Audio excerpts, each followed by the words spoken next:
Today I wanted to make a compilation video of NFL players that I know you guys miss watching. So without further ado, let's get into it. Up first, we have a personal favorite of mine, Arian Foster. While he had to work his way up the Texans depth chart, earning only 54 carries in his rookie year, by the time the 2010 season came around, he was more than ready to make his mark on the league. Foster's running style made him one of the most interesting players to watch in the early 2010s. His combination of strength and speed made him extremely difficult to stop, and he made even the most difficult plays appear effortless. Foster entered the 2010 season as Houston's starting running back, and it's safe to say that his prime kicked off this year as he had a statement game in the team's opening matchup against the Colts. He set the franchise record for most rushing yards in a game, finishing that matchup with 33 attempts for 231 yards and 3 touchdowns.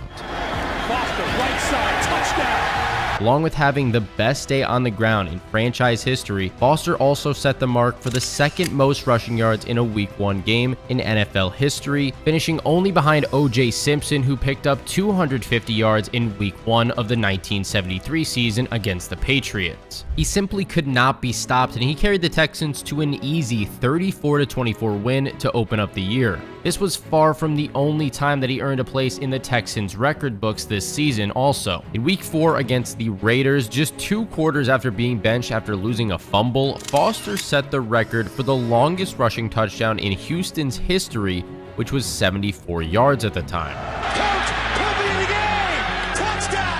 While a couple of records is cool and all, he was not satisfied with that. Foster kept his foot on the gas throughout the remainder of the regular season, and it can be argued that he was the best running back in the entire league that year. He finished the campaign rushing for 1,616 yards and 16 touchdowns, averaging 101 yards per game. Along with this, he picked up an additional 604 yards and 2 touchdowns as a pass catcher. This broke Pheoms' previous record for the most yards from scrimmage from an undrafted player in NFL history. To make these numbers even more impressive, he accomplished these stats while only starting in 13 of the 16 games. He went on to lead the league in rushing yards, rushing touchdowns, and rushing yards per game, which earned him a spot in the Pro Bowl, on the All-Pro First Team, and he even finished 3rd in Offensive Player of the Year voting, behind only Tom Brady and Michael Vick. Potentially due to the insane workload that he had in the 2010 season, Foster entered 2011 with a nagging hamstring injury that bothered him up until week number 4. I'd say it appeared that Foster was more than ready to go against the Steelers though, as he made easy work of the team's elite rush defense. Foster finished that game with 155 yards on the ground, including a 42-yard touchdown run in a tough-fought 17-10 win. While these were far from his best numbers in a single game, this was the most yards a running back was able to pick up against the Steelers since 2003. Along with this, his 42-yard score in the 4th quarter was the longest rushing touchdown Pittsburgh had allowed since 2006. Foster finished the 2011 regular season with 1,224 yards and 10 touchdowns on the ground, which are extremely impressive numbers, especially considering that he was forced to miss 3 games throughout the season, mainly as a result of that nagging hamstring injury. He was named to his 2nd consecutive Pro Bowl and made an All-Pro 2nd team appearance. The Texans had a scary offense that year when everybody was healthy, featuring Foster and then the duo of Matt Schaub and Andre Johnson. The problem is that all 3 of them were rarely on the field at one time. Despite the 3 battling injuries throughout the season, they were still able to lead the team to a 10-6 record, making the postseason for the first time in Foster's career. The first round matchup against the Bengals, Houston looked absolutely dominant, taking the game by a final score of 31-10. Foster found the end zone twice in that game. However, in the divisional round, they met their match in the Baltimore Ravens. Despite the Ravens having an elite rush defense, Foster still had a very solid game on the ground, recording 132 yards and a touchdown. Foster, touchdown! Unfortunately, with Schaub sidelined with an injury and the team having to go with TJ Yates at quarterback, the offense really couldn't get much going. The Texans defense did all they could in this one, but they still fell 20-13. The 2012 season saw the first and only time in his career that Foster was able to start in 16 games in a regular season. In Week 5 against the Jets, Foster became the 3rd fastest player in NFL history to accumulate 5,000 yards from scrimmage, with only Edgerrin James and Eric Dickerson reaching that milestone faster. He had another elite season, rushing for 1,424 yards and 15 touchdowns on 351 carries, going on to lead the league in both rushing touchdowns and carries. Of course, these numbers were good enough to give him a Pro Bowl appearance, and the Texans made a return to the postseason, finishing with a very strong 12-4 record. In the first round matchup, Houston took on the Cincinnati Bengals. For the second straight season, Foster torched Cincinnati's defense and sent them packing early. He finished the contest with 140 yards and a score on the ground. Foster gets it done. Touchdown, Houston. However, for the second straight season, they were stopped in the divisional round by the Patriots this time around. This was another heartbreaking loss for the Texans, falling by a final score of 41-28. Foster had a strong performance though, picking up 90 yards and a touchdown on the ground, along with pulling in 7 passes for 63 yards and a touchdown. It's 4th down and 1. You gotta go for it. All those points down. Arian Foster hit. Great second. 5 on 4th and goal. There's Arian Foster. Sadly, the 2013 season marked the beginning of the end for Foster's reign of terror over the league. He suffered a back injury before the year even began that kept him limited throughout the preseason. While he roughed it out through the first 8 games of that year, it quickly became too much and he had to cut his season short. He returned to playing at an elite level once he recovered from his back injury. He missed only 3 games this year and was showing flashes of being the same player that he was a few seasons prior. He finished the year with a respectable 1,246 yards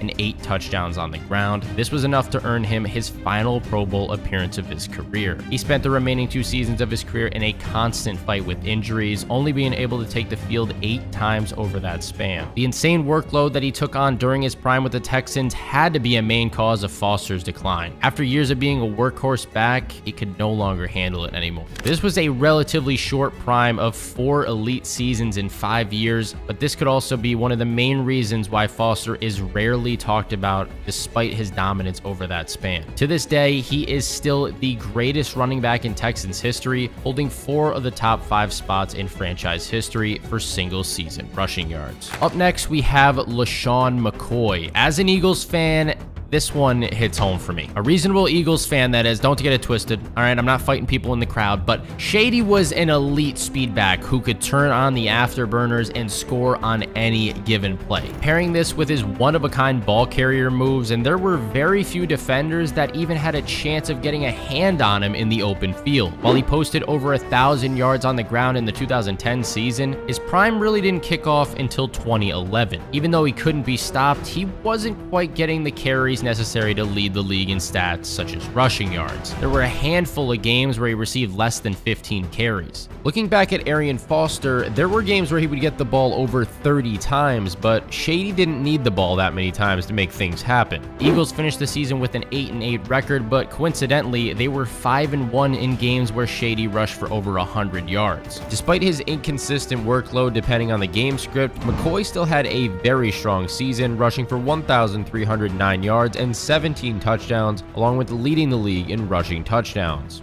These numbers earned him a spot in the Pro Bowl and on the All-Pro first team. In the following season, McCoy took a bit of a step back statistically. This came as a result of him missing 4 games due to a nasty concussion. However, in 2013, where he played in all 16 regular season games for the first time in his career, Shady absolutely showed out. This was an elite Philadelphia Eagles offense that year that was headlined by McCoy and star wide receiver Deshaun Jackson, 2 players who possessed otherworldly speed. After a strong performance in the opening game of the season, picking up 184 yards and a touchdown on 31 carries, he showed his versatility the following game. While Philly didn't use him much as a rusher, picking up only 53 yards on the ground, he killed San Diego as a pass catcher. The best game of McCoy's NFL career came in one of the coolest settings for a game in recent history. In Week 14, the Eagles took on the Lions in what I would call a snow bowl. Philadelphia received a massive snowfall totaling over 8.5 inches. While this could not have been too much fun to play in, or maybe it was, it made for an extremely interesting game to watch. It was extremely difficult to move the ball in these conditions. Players had trouble holding on to the ball.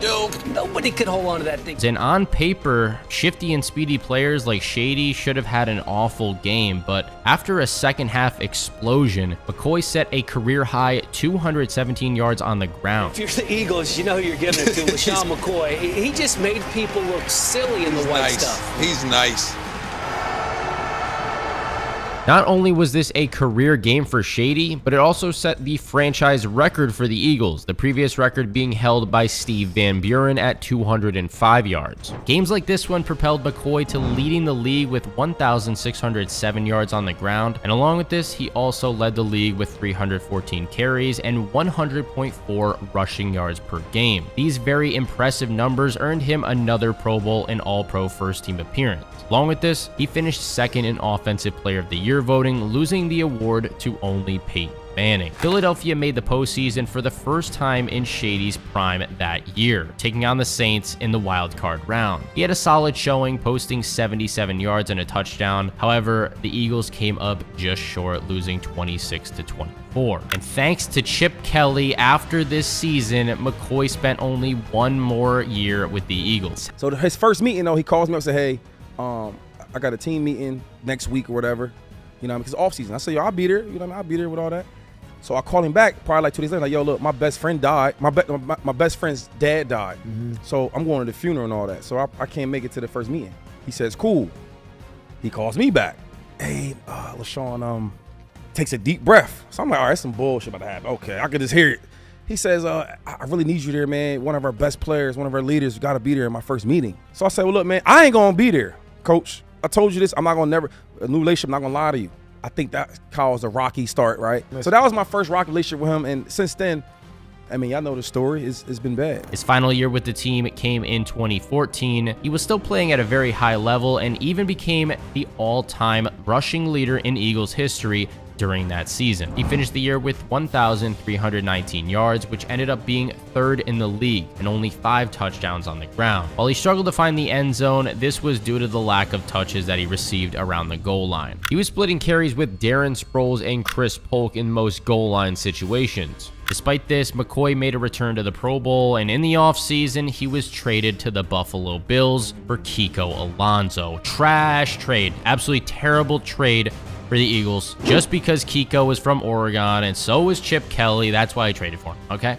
Once he got to Buffalo, Shady was well on pace to have a great debut year, but a nagging hamstring injury limited him early in the season, and his year ended 2 weeks early with an MCL injury. Despite this injury-riddled season, McCoy still made a return to the Pro Bowl, posting 895 yards and 3 touchdowns on the ground. He looked much more like himself in the 2016 season, being able to play in 15 of the Bills' 16 regular season games. He had arguably the best year from a Bills running back in a decade and a half, posting 1,267 rushing yards and the most from a Buffalo player at that position since 2003. Along with this, his 13 touchdowns on the ground tied for the second most in franchise history. Shady also added another Pro Bowl appearance to his resume, something that's very impressive to pull off, especially coming off leg injuries at nearly 30 years old. The final season of Shady's prime came in 2017. This season marked the final 1,000-yard rushing season of his career. Along with this, he found the end zone 6 times on the ground compared to his 7 rushing touchdowns that he scored in the following 3 seasons combined. His efforts played a huge role in the Bills making the postseason,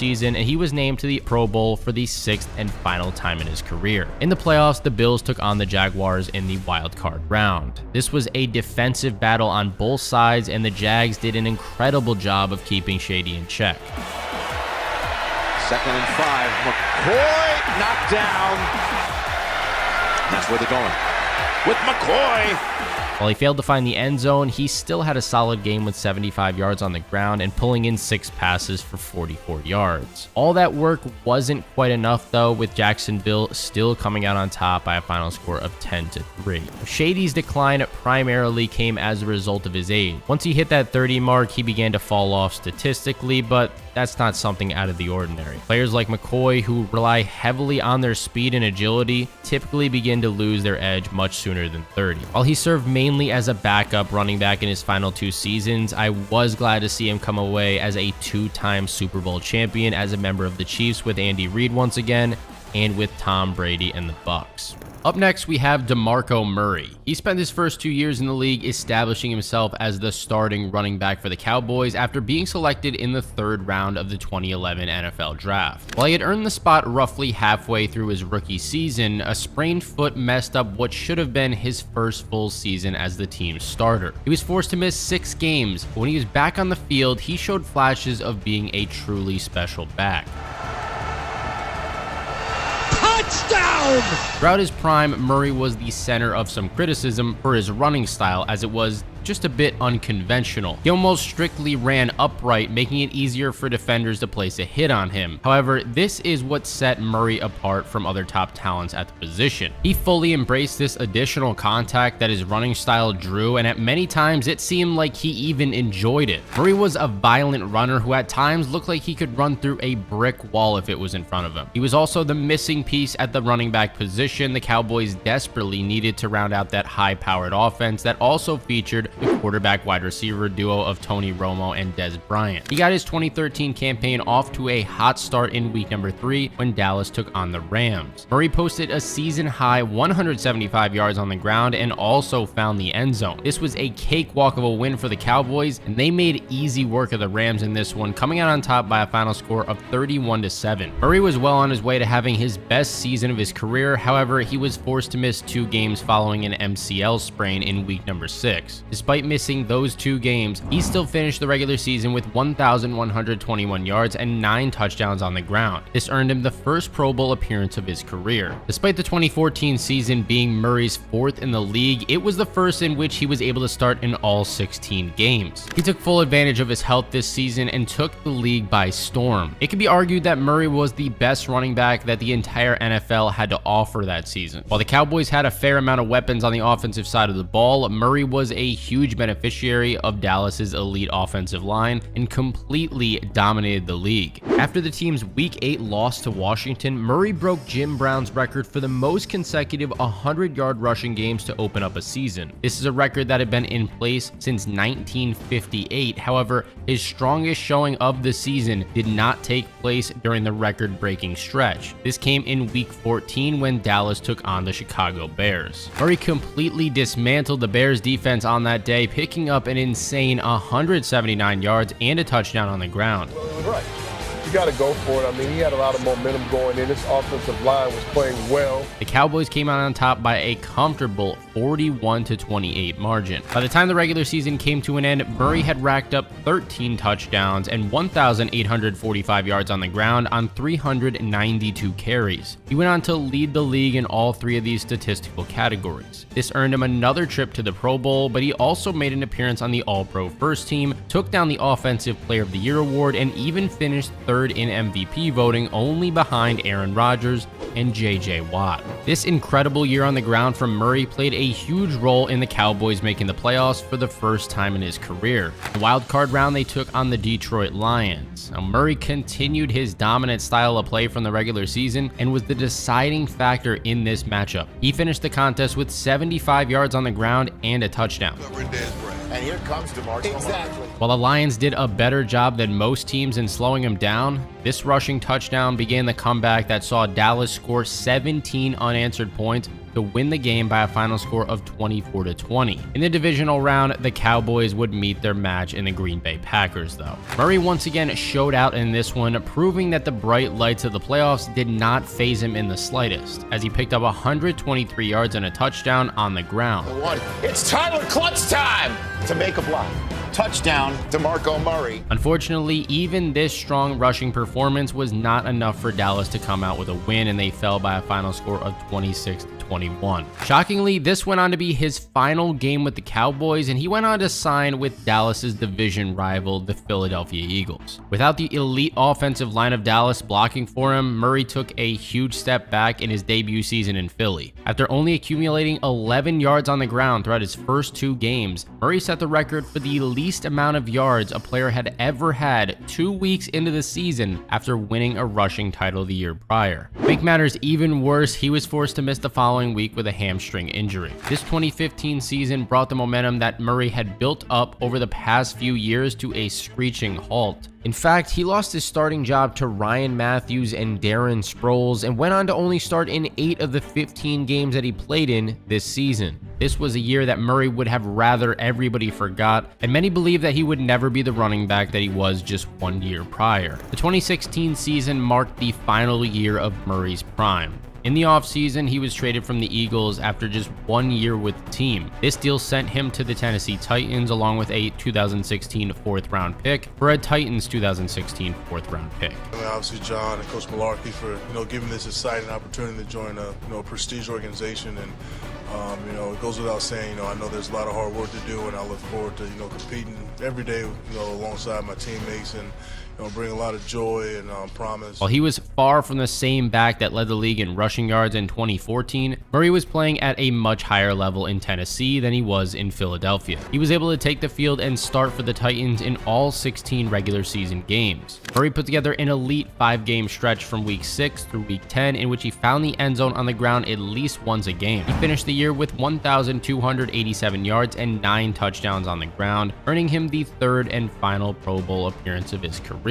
Shockingly, Murray's decline came faster than anyone could have expected. He lasted just 1 more season in the league before he was forced into retirement. This decline mainly came as a result of a very tough 2017 season that ended with a serious knee injury that forced him to miss the entire Titans playoff run. Murray was 29 years old in the 2017 season, and a running back successfully bouncing back from a knee injury at that age is just almost unheard of. Up next, we have Le'Veon Bell. Now, Bell was a very unique back and arguably one of the most patient runners that the league had ever seen. He had a one-of-a-kind running style that saw him put his faith into the offensive line, drawing out his time in the backfield before his line opened up a lane for him, and then he hit that hole aggressively. Bell was an extremely quick and shifty back who also possessed the strength to run through opposing defenders if he needed to. His elite ability to make an impact in the passing game out of the backfield also made him one of the toughest backs in the league to defend during his prime. Now, Bell rounded out a very strong Pittsburgh Steelers offense that was led through the air by the duo of Ben Roethlisberger and Antonio Brown. Despite having this elite talent surrounding him, Bell was capable of stealing the show time and time again. His prime officially started in the 2014 season following a strong showing in his rookie year. Bell shared the backfield with LeGarrette Blount, who was another starting caliber player. Despite this, Bell entered the season as the team's starter and held onto that spot the rest of the year. He opened the season on an elite tear, posting 100 or more yards from scrimmage in the Steelers' first 8 games. However, his best game on the ground surprisingly didn't come during that stretch. This performance came in Week 11 when the Steelers took on the Titans. Bell received a whopping 33 carries and made the most out of all of them. He finished this contest with 204 yards and a touchdown on the ground. Reaches for the goal line. Rolled in for the touchdown. Despite his elite rushing performance, Pittsburgh only narrowly escaped with a 3-point win, 27-24. By the time the regular season came to an end, Bell had recorded 1,361 yards and 8 touchdowns on the ground, along with pulling in 83 passes for 854 yards and 3 touchdowns through the air. This earned him the first Pro Bowl appearance of his career. He was also named to the All-Pro First Team and even finished 4th in the Offensive Player of the Year voting behind only DeMarco Murray, Aaron Rodgers, and his teammate Antonio Brown. Bell's elite work on the ground played a huge role in the Steelers making the playoffs this year. Sadly, he was unable to play in their wild card matchup against the Ravens due to a hyperextended knee. Had he been able to suit up in this one, there's definitely a chance that this game could have played out differently, but the Steelers fell by a final score of 30-17. Following his breakout season in 2014, the following year was a complete disaster for Bell. He initially faced a 4-game suspension that was cut down to 2 after he and Blount were arrested on DUI and marijuana possession charges. After serving his 2-game suspension, Bell was only able to play in 6 games before the injury bug caught up with him once again. This time, he suffered a torn MCL on an ugly hit from Vontaze Burfict that brought his season to an early end.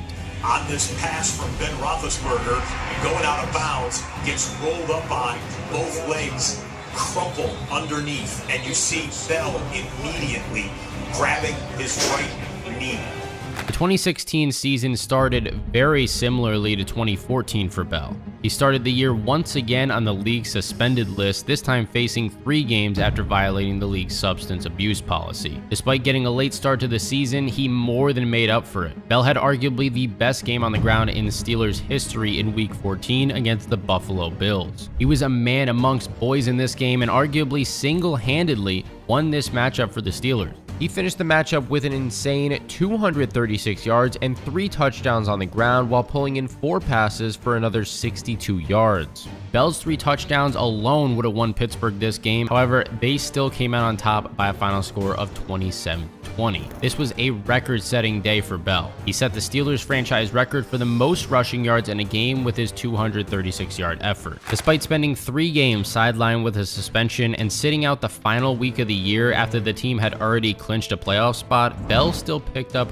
1,268 yards and 7 touchdowns on the ground, along with pulling in 75 passes for 616 yards and another 2 scores. He also continued his run of dominance into the early part of the playoffs. In the wildcard round, Pittsburgh matched up against the Dolphins. Miami was yet another team this year that had no answer for Bell, and he went off for 167 yards and 2 touchdowns on the ground. Steelers comfortably won this opening round matchup by a final score of 30-12. In the divisional round, they took on a very talented Kansas City Chiefs team. This was a game that went down to the wire. The Chiefs were able to keep Bell out of the end zone. He still finished with 170 yards, and Pittsburgh came out on top 18-16 though. However, in the AFC Championship game, they finally met their match in the New England Patriots. Pats kept Bell in check, only allowing him to pick up 20 yards before leaving with a groin injury before halftime. The Steelers were dominated on both sides of the ball in this one and fell by a final score of 36-17. Final season of Bell's prime came in 2017, where he played all but 1 game, sitting out the final regular season matchup of the year against the Cleveland Browns. He had one of the best years of his entire career during this campaign, his strongest showing coming in week number 4 against the Ravens.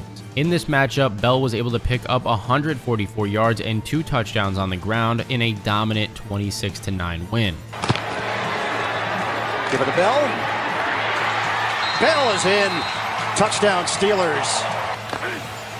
Roethlisberger hands it to Bell, sticks the helmet down, and slithers in for the touchdown. He was an absolute workhorse back this season. By the time the regular season came to an end, he had racked up a league-leading 321 carries for 1,291 yards and 9 touchdowns. This earned him his final spot in the Pro Bowl and on the All-Pro first team. In the playoffs, the Steelers found themselves on the wrong side of a shootout against the Jaguars.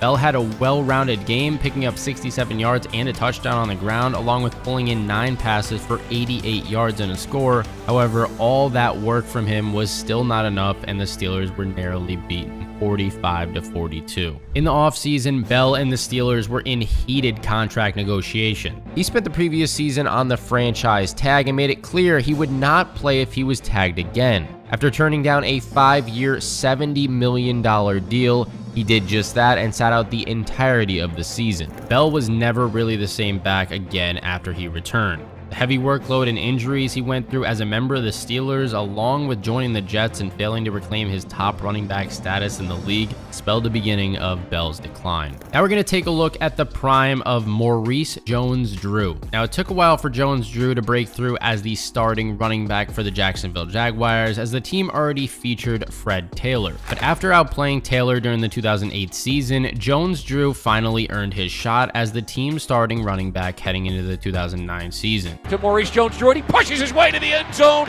Touchdown, Jaguars! He was a running back that would have dominated in any era. His running style is comparable to those players like Saquon Barkley and even Barry Sanders. Extremely well-rounded back who did not really have any weaknesses in their game. In only his first season as a starter, Jones-Drew was already being recognized as the most versatile back that the league had to offer. By the time the regular season came to an end, he had torched the league for 1,391 yards and 15 touchdowns on the ground, while picking up an additional 374 yards and a touchdown as a pass catcher. All those efforts efforts earned him the first Pro Bowl appearance of his career. In the 2010 season, Jones-Drew made a decision that likely had dire impacts to his career later down the line. He suffered a torn meniscus in his left knee early into training camp. However, after waiting as long as he did to earn that starting spot for the Jags, paired with the success that he saw the previous year, he was not just going to give up that spot. Shockingly, he went on to play 14 games that season and only sat out the final 2 games of the year. While you would expect that this injury would cause him to take a huge hit statistically, this was actually far from the case. Despite missing 2 more games and playing on a torn meniscus, Jones-Drew had somewhat similar numbers to his 2009 campaign, his rushing touchdowns being the only area of his game that took a major hit that year.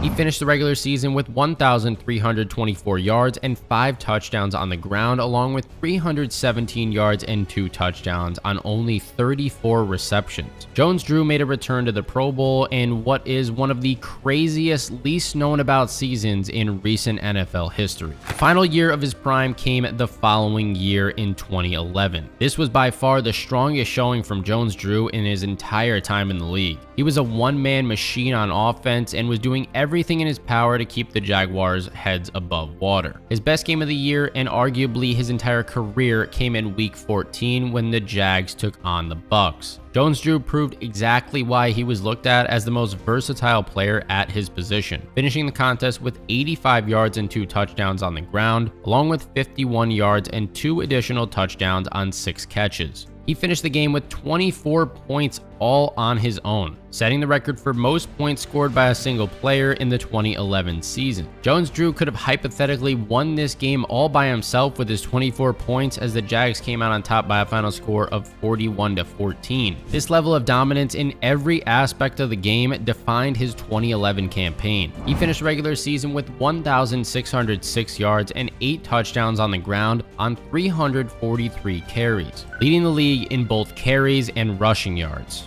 Along with this, he picked up an additional 374 yards and 3 touchdowns on 43 receptions. This earned him a spot in the Pro Bowl along with an All-Pro first team nod. In the 2012 season, Jones-Drew suffered a broken foot that he once again attempted to return early from. However, unlike his meniscus injury, this was an injury that he could not simply power through, and he was sidelined after playing in just 6 games. This injury spelled the beginning of his decline and more or less the end of Jones-Drew's career. This toughness that defined him as a player was ultimately his downfall in the long run. Had he taken the meniscus injury or the broken foot a bit more seriously, there's definitely a chance that his prime could have lasted a bit longer, but on the flip side of things, he might have never gotten that starting spot back, so 2 sides to every story. Ultimately, the short length of Jones-Drew's prime, paired with the fact that he was playing for a struggling Jaguars team, is the ultimate reason why his prime was underappreciated. Rounding out our list today, we have Todd Gurley. He was the 10th overall pick in the 2015 NFL Draft, selected by the St. Louis Rams. With the 10th pick in the 2015 NFL Draft, the St. Louis Rams select Todd Gurley, running back, Georgia. In his prime, Gurley possessed a rare combination of power, speed, agility, and quickness that allowed him to completely dominate the league in only his rookie year. He sat out the first 2 weeks of the season, but made his NFL debut in week number 3 against the Steelers. This was a bit of a letdown debut, with Gurley struggling for just 9 yards on 6 carries while making only 1 catch for 5 yards. However, he quickly bounced back and became one of the most promising young backs that the league had to offer at the time. They give it to Gurley, running left, trying to get to the corner, turns the corner with the 5, dive into the pylon, he's in. Touchdown, Todd Gurley. He had racked up 566 yards in his first 4 starts, which was the most in league history since the AFL-NFL merger. By the time the regular season came to an end, Gurley had proven himself as not only the best rookie in the league, but also one of the top talents at the running back position already. He finished the regular season with 1,106 yards and 10 touchdowns on the ground, which earned him the Offensive Rookie of the Year award, a Pro Bowl nomination, and a spot on the All-Pro second team.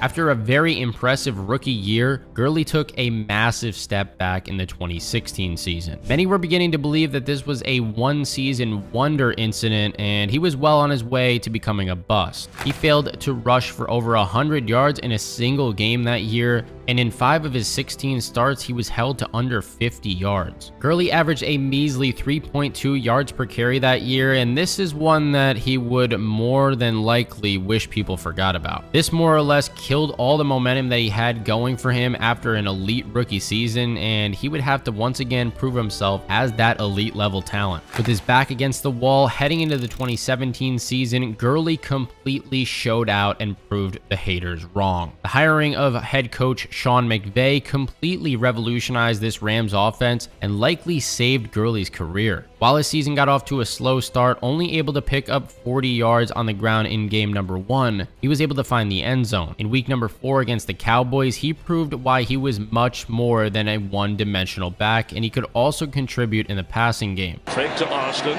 Goff fires. Catch me. It's Todd Gurley is in for a Rams touchdown.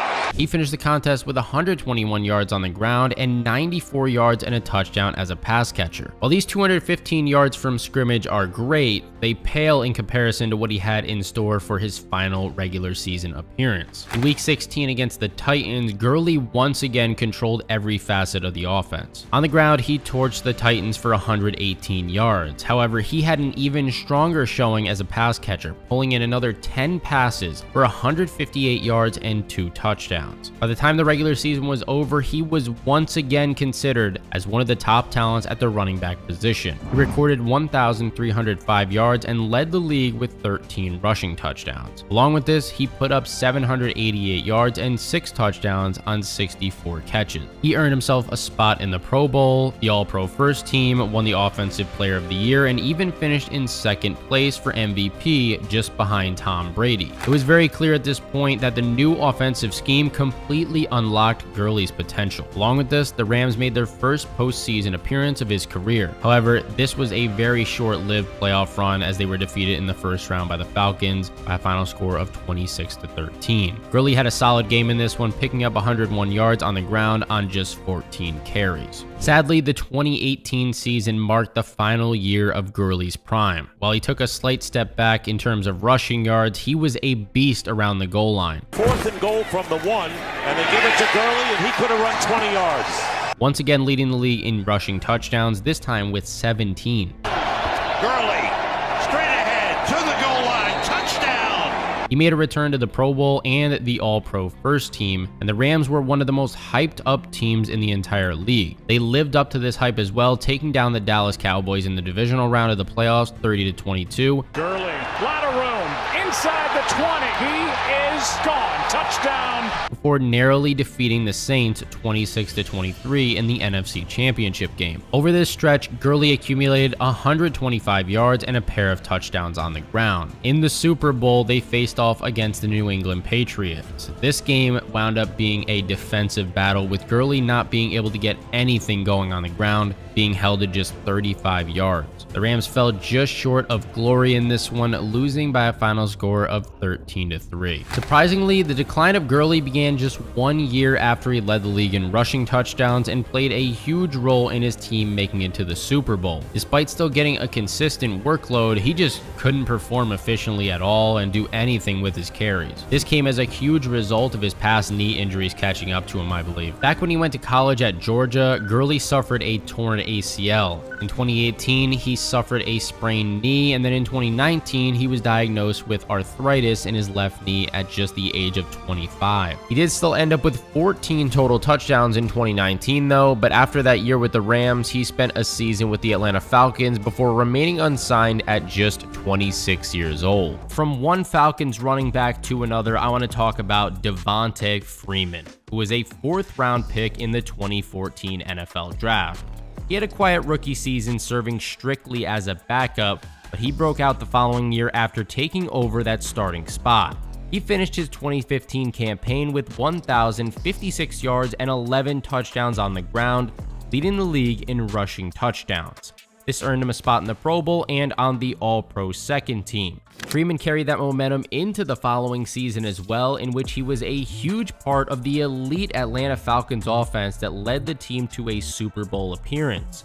He finished the regular season with yet another 1,000-yard year on the ground and scored another 11 rushing touchdowns, earning him a spot in the Pro Bowl. In the Super Bowl against the Patriots, Freeman picked up a very respectable 75 yards on the ground on 11 carries and also pulled in 2 passes for an additional 46 yards. But the Falcons notoriously blew a 28-3 lead and lost in overtime by a final score of 34-28. Despite taking a bit of a step back in the 2017 season, he still had a decent year, rushing for 865 yards and 7 more touchdowns. However, the following year, he was only able to play in 2 games due to a slew of different injuries. Now, it was clear that the injuries had taken a real toll on Freeman, and he didn't even look like the same player in the 2019 season, leading to his release from the Falcons.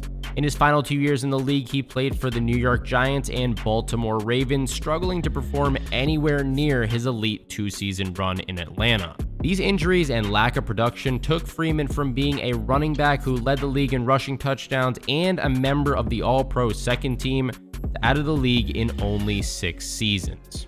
Next up, we have a very speedy receiver that I remember watching a lot of with Deshaun Watson. Will Fuller was the 21st overall pick of the 2016 NFL Draft. He quickly proved himself as a talented piece to the Texans wide receiver room. Playing alongside DeAndre Hopkins, he pulled in 47 passes for 635 yards and 2 touchdowns in just his rookie season. Like I just mentioned, Fuller's elite speed set him apart and made him an ideal deep ball threat for Watson. Unfortunately, the following year, Fuller entered the regular season with a broken collarbone, forcing him to miss the first 3 weeks of that season. After a promising first half of the 2018 season, injuries once again got in the way, with Fuller tearing his ACL during Week 8 against the Dolphins. Even with him coming back from such a serious injury, especially for a player whose game relied so heavily on speed, Fuller put together a very good 2019 season, pulling in 49 passes for 670 yards and 3 touchdowns. Even with the departure of Hopkins from the team in the 2020 season, Fuller couldn't take over as the team's #1 receiver. Brandon Cooks was just the better option. He did have a career year in his new role without Hopkins, though, recording 53 receptions for 879 yards and 8 touchdowns, with an average of 16.6 yards per reception, setting career highs in all of those metrics. However, following an elite outing against the Lions where he recorded 6 catches for 171 yards and 2 touchdowns, he missed the remainder of that season due to a violation of the league's PED policy. With the Texans transitioning into a rebuild, he signed with the Dolphins in free agency. But injuries once again derailed his season, leaving Fuller only able to play in 3 games due to a broken finger that some described as completely shattered, along with foot, rib, and elbow injuries. Surprisingly, Fuller went unsigned in free agency and didn't play in another game. This likely came as a result of his extensive injury history paired with his high asking price in free agency, as many expected he was set out to receive anywhere from $10 to $17 million.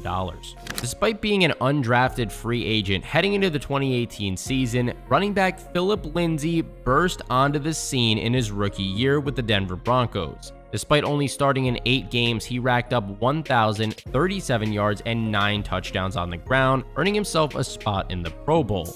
After taking over as the team's full-time starter for the entirety of the 2019 season, Lindsay had yet another 1,000-yard year on the ground while picking up another 7 rushing touchdowns. However, in Week 1 of the 2020 season, he suffered a toe injury that kept him sidelined for 5 games.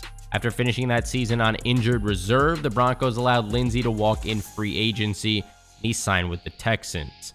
He had a rough go with the Texans, only picking up 130 yards and a touchdown in his 10 games played with the team. After being cut mid-season, he signed with the Dolphins to finish out that year. In what went on to be his final year in the league, Lindsay joined the Colts, stepping in for an injured Jonathan Taylor. Sadly, in his 3 games with the Colts, he only recorded 15 carries for 49 yards. Lindsay's disappearance from the league mainly came as a result of his lack of versatility. While he was always a skilled outside rusher, he wasn't one to run up the gut and was not an extremely talented pass catcher out of the backfield either. He was also a bit undersized to be a talented blocker. Pairing this with the fact that he likely would have taken up a lot more cap space than a replacement that a team could have drafted with a late round pick, Lindsay went from one of the league's best underdog stories to completely disappearing in only 3 years. Justin Blackmon was the 5th overall pick of the 2012 NFL Draft and justified his top 5 status with an elite rookie season. In the Jaguars' Week 11 matchup against the Texans, he made history, finishing the game with 7 receptions for 236 yards and a touchdown. At the time, this was the 3rd most receiving yards from a rookie and the most since Jerry Rice. Along with this was the 2nd most receiving yards in Jaguars history, behind only Jimmy Smith. Blackmon went toe-to-toe with Andre Johnson, one of the league's best receivers at the time. The two combined for 21 receptions, 509 yards, and 2 touchdowns in that matchup. Blackmon finished out his 2012 campaign with 64 receptions for 865 yards and 5 touchdowns. However, things quickly went off the rails as Blackmon was arrested for a DUI and received a 4-game suspension for violating the substance abuse policy. To add on to this, he also underwent groin surgery. He was only able to suit up in 4 games in the 2013 season, totaling 29 receptions for 415 yards and a touchdown. He had another rough offseason, being arrested in Edmond, Oklahoma for possession of marijuana. He once again received a substance abuse suspension and never played another snap in the NFL. Despite having elite potential, his off-the-field issues led to the quick disappearance of Justin Blackmon. The Kansas City Chiefs selected Larry Johnson with the 27th overall pick of the 2003 NFL Draft. Unsure if their previous starting running back, Pheoms, was going to be able to bounce back from a serious injury that he suffered the season prior. Unfortunately for Johnson, Holmes made a return to form in 2003, leaving Johnson only able to receive 20 carries in his rookie year. He continued to primarily play that backup role the following 2 seasons. However, despite being a backup in 7 out of the 16 games that he played in during the 2005 season, he was able to still pick up 1,750 yards and 20 touchdowns, earning himself a spot in the Pro Bowl and on the All-Pro second team. In the 2006 season, he was given the reins to the backfield and took full advantage of the opportunity. He finished that year with 1,789 yards and 17 touchdowns on the ground on 416 carries, leading the league in rushing attempts. He made a return to the Pro Bowl and was named to the All-Pro first team. Fortunately, this workload eventually caught up with him, and midway through the 2007 season, he suffered a season-ending foot injury. Despite still being a quality running back, he was unable to ever really play at that same level again following that injury. After 1 more year with the Chiefs, he signed with the Bengals before being cut and returning to Kansas City in the 2009 season. He spent his final 2 years with the Redskins and the Dolphins. As a result of this injury, paired with his mileage and the fact that he was entering his 30s, Johnson quickly went from the league's best back to out of the NFL in only 5 seasons. The Buffalo Bills selected Kiko Alonso with the 46th overall pick of the 2013 NFL Draft. It appeared that they knocked this pick out of the park as he picked off 4 passes, forced a fumble, recorded 2 sacks, and made 159 combined tackles in just his rookie season. These are incredible stats for any middle linebacker, let alone a rookie. However, in that offseason, he suffered a torn ACL while working out and missed the entirety of the 2014 season. Shockingly, he didn't play another snap for the Bills and was dealt to the Eagles for LeSean McCoy. That trade still haunts me to this day. As an Eagles fan, us getting Kiko Alonso for Shady was terrible. Now, it was very clear that Alonso's injury from the 2014 offseason had taken a major toll on him. He was far from the promising player that he was in his rookie season. This led to him only starting in 1 out of the 11 games that he played in during the 2015 season. Early on in the year, he suffered a grade 2 sprain and a partial tear in his repaired left ACL, causing him to miss 5 games. After only 1 year with the Eagles, Alonso was once again on the move, this time to the Dolphins. In Miami, he had a return to form, some might say, starting in all 15 games that he played in. Alonso recorded 2 interceptions, 1 pick six, 1 forced fumble, and 115 tackles. But the following year, he was moved to left outside linebacker and took a bit of a step back statistically. He had a very solid 3-interception, 125 tackle year in the 2018 season, his final run with the Dolphins. In what went on to be his final year in the league, Alonso suited up as a member of the Saints after being traded from Miami. He served as a backup this season, however, he did suffer another ACL injury and was placed on the physically unable to perform list. Alonso's quick disappearance from the league almost strictly came as a result of the constant ACL injuries that he had to go through. It seemed as soon as he got back to playing like his old self, he would go through another ACL tear. Had these setbacks not occurred, there's definitely a chance that Alonso could have gone on to be one of the league's top middle linebackers with an extremely versatile skill set for the position. Thomas Rawls had a tough road to becoming one of the most promising rookie running backs in his first season. After playing at Central Michigan in college, he signed with the Seahawks as an undrafted free agent. Heading into the year, he was 4th on the depth chart behind Marshawn Lynch, Robert Turbin, and Christine Michael. However, Michael was traded to the Cowboys and Turbin suffered an injury, while the Seahawks signed Fred Jackson, and following an injury-riddled season for Lynch, Rawls earned himself a spot as the team's starter in 7 out of the 13 games that he played in. He took full advantage of this opportunity, by the way, rushing for 209 yards and a touchdown, along with picking up an additional 46 receiving yards and a touchdown in Seattle's Week 11 matchup against the 49ers. These 209 rushing yards broke Seattle's single-game rushing record for a rookie, while he also became the first player in NFL history to pick up 250 yards from scrimmage along with a rushing and receiving touchdown in the same game. Games like this led to many believing Rawls could be one of the most promising running backs that the league had to offer, despite not even being drafted just months earlier. But all this momentum came to a screeching halt when Seattle took on the Ravens, when he suffered a fractured ankle in the team's opening drive.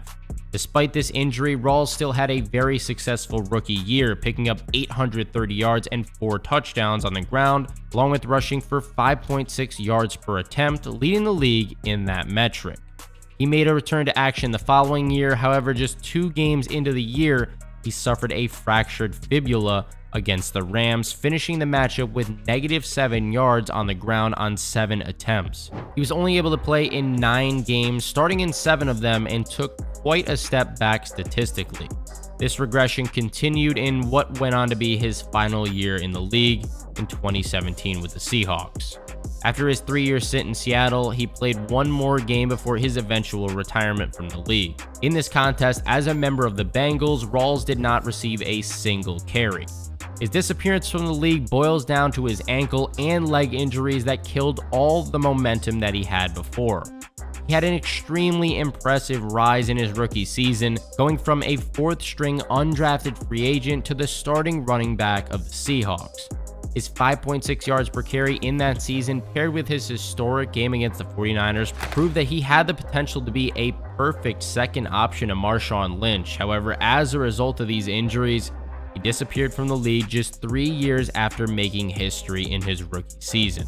Dexter McCluster joined the Chiefs as the 36th overall pick of the 2010 NFL Draft. Despite being listed as a wide receiver, he was an offensive weapon with a skill set similar to players like Devin Hester and Cordero Patterson.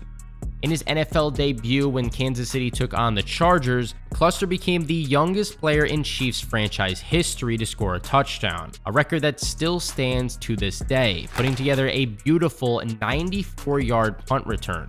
Early on during his time with the Chiefs, he spent time at the running back position, wide receiver position, punt returner, and kick returner, making him one of the most entertaining players in the entire league to watch. While being solid in all of those roles, he really struggled to dominate in any of those positions.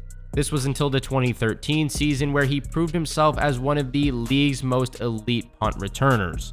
He finished the year with 58 punt returns for 686 yards and 2 touchdowns, leading the league in all 3 of those metrics. This earned himself a spot in the Pro Bowl and on the All-Pro second team. Despite making the Pro Bowl, McCluster was on the move in the 2014 offseason, signing a 3-year deal with the Titans. But after a quiet 2 seasons, he was eventually waived from the team. His final year in the league came in the 2016 season, where he saw the field in only 6 games for the Chargers. McCluster's disappearance from the league mainly came from a lack of opportunity and production. A player with a skill set like his only works in certain offenses. While he was talented at a plethora of positions, he didn't do much to set himself apart in any of those outside of the 2013 campaign as a punt returner. While he was an extremely fun and entertaining player to watch, his production on the field didn't constitute any teams paying him the money that he desired when they could find a late-round draft pick to fill a similar role. Josh Freeman was a first-round draft pick by the Bucs in the 2009 NFL Draft, and his career got off to a bit of a slow start in his rookie season, where he threw for 1,855 yards, 10 touchdowns, and 18 interceptions, while leading the Bucs to a less than stellar 3-6 record as a starter. However, with Tampa Bay already investing a first-round pick in him, they continued to give him the reins in the 2010 season. This decision paid off very well, with Freeman making a complete 180 turn. In the Buccaneers' second to last game of the regular season, Freeman put on a masterclass, throwing for 237 yards, 5 touchdowns, and 0 interceptions while completing 80.7% of his passes. These 5 passing touchdowns tied Tampa Bay's franchise record until Tom Brady threw for 6 against the Lions in the 2020 season. Freeman had an elite 3,451-yard, 25 touchdown, 6 interception season and led the team to a 10-6 record. While it still wasn't enough for the Bucs to make the playoffs, many believe that after a rough adjustment year of a rookie season, Freeman had figured out the NFL game and was more than ready and capable to lead Tampa Bay for years to come. But he did take a bit of a step back in the 2011 season and looked more like his rookie self, throwing for 2,592 yards, 16 touchdowns, and 22 interceptions. This was the second time in only 3 years that Freeman finished a season with a negative touchdown to interception ratio, something that's not really excusable in the modern era. To make matters even worse, his poor play was having a clear negative effect on the team's ability to win games, with the Bucs struggling to a 4-11 record with Freeman as a starter. With his back up against the wall in the 2012 season, Freeman once again showed what he was capable of. He threw for a career-high 4,065 yards and 27 touchdowns, while cutting his interceptions down to 17 compared to the 22 that he threw the season prior. Along with this, he threw the longest pass of the entire season for 95 yards. Despite this being his best season yet, Tampa Bay still missed the playoffs, finishing the year with a 7-9 record with him as a starter. Early on in the 2013 season, it quickly became clear that Freeman's time with the Bucs was not going to last too much longer. Heading into the year, he missed the team photo shoot and was not voted as the team's captain for the first time in his career. In his 3 appearances with Tampa Bay that season, he did not win a single game and threw for only 2 touchdowns and 3 interceptions. After failing to find a trade partner, the Bucs released him. However, it didn't take much time for him to find a new home, signing with the Vikings, but things didn't improve there either. In his sole start with the team, he threw for 190 yards, 0 touchdowns, and an interception.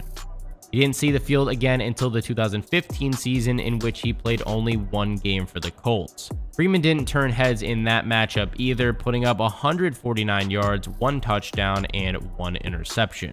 While he showed an immense amount of potential at times during his early years with the Bucs, Freeman's quick disappearance likely came as a result of his frequent turnover issues. Along with this, even when he was playing his best football, he was unable to lead the team to playoff success. Had he been drafted to a different team where he could have been better developed, there's a chance that Freeman could have been a quarterback who went on to define the 2010s. However, while he did turn heads in the 2010 season, this is a level of play that he was unable to keep moving forward, leading to his quick disappearance. Last player on our list today is Stevie Johnson, who was a 7th round pick in the 2008 NFL Draft selected by the Bills. Oftentimes, players selected in the 7th round don't even make the opening day roster, let alone make it to the starting roster in their rookie season. Johnson did exactly that though. While his numbers don't jump off the stat sheet by any means, he still had a respectable 10 catches for 102 yards and 2 touchdowns in his rookie year. Due to him fighting through rib injuries almost the entirety of the 2009 season, he was only able to finish his 2009 campaign with 10 receiving yards in 5 games. While many believe that this was going to be the end of Johnson's time in the league, this was far from the case, and he once again went on to defy the odds.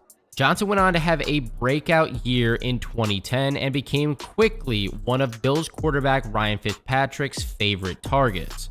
He had the first 1,000-yard year of his career, a huge improvement from the measly 10 yards that he managed to get the year prior. Johnson finished the regular season with 82 catches for 1,073 yards and 10 touchdowns, setting what went on to be a career high in all three statistics.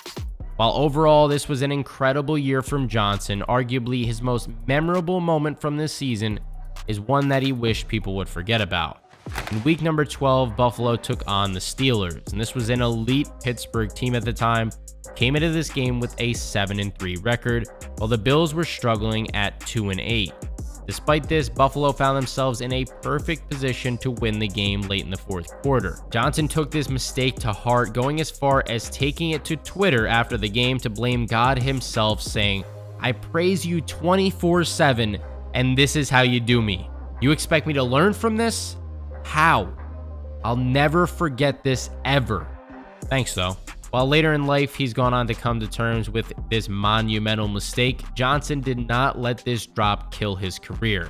After a strong close to the 2010 season, he had another 1,000-yard year in 2011, finishing his campaign with 76 catches for 1,004 yards and 7 touchdowns.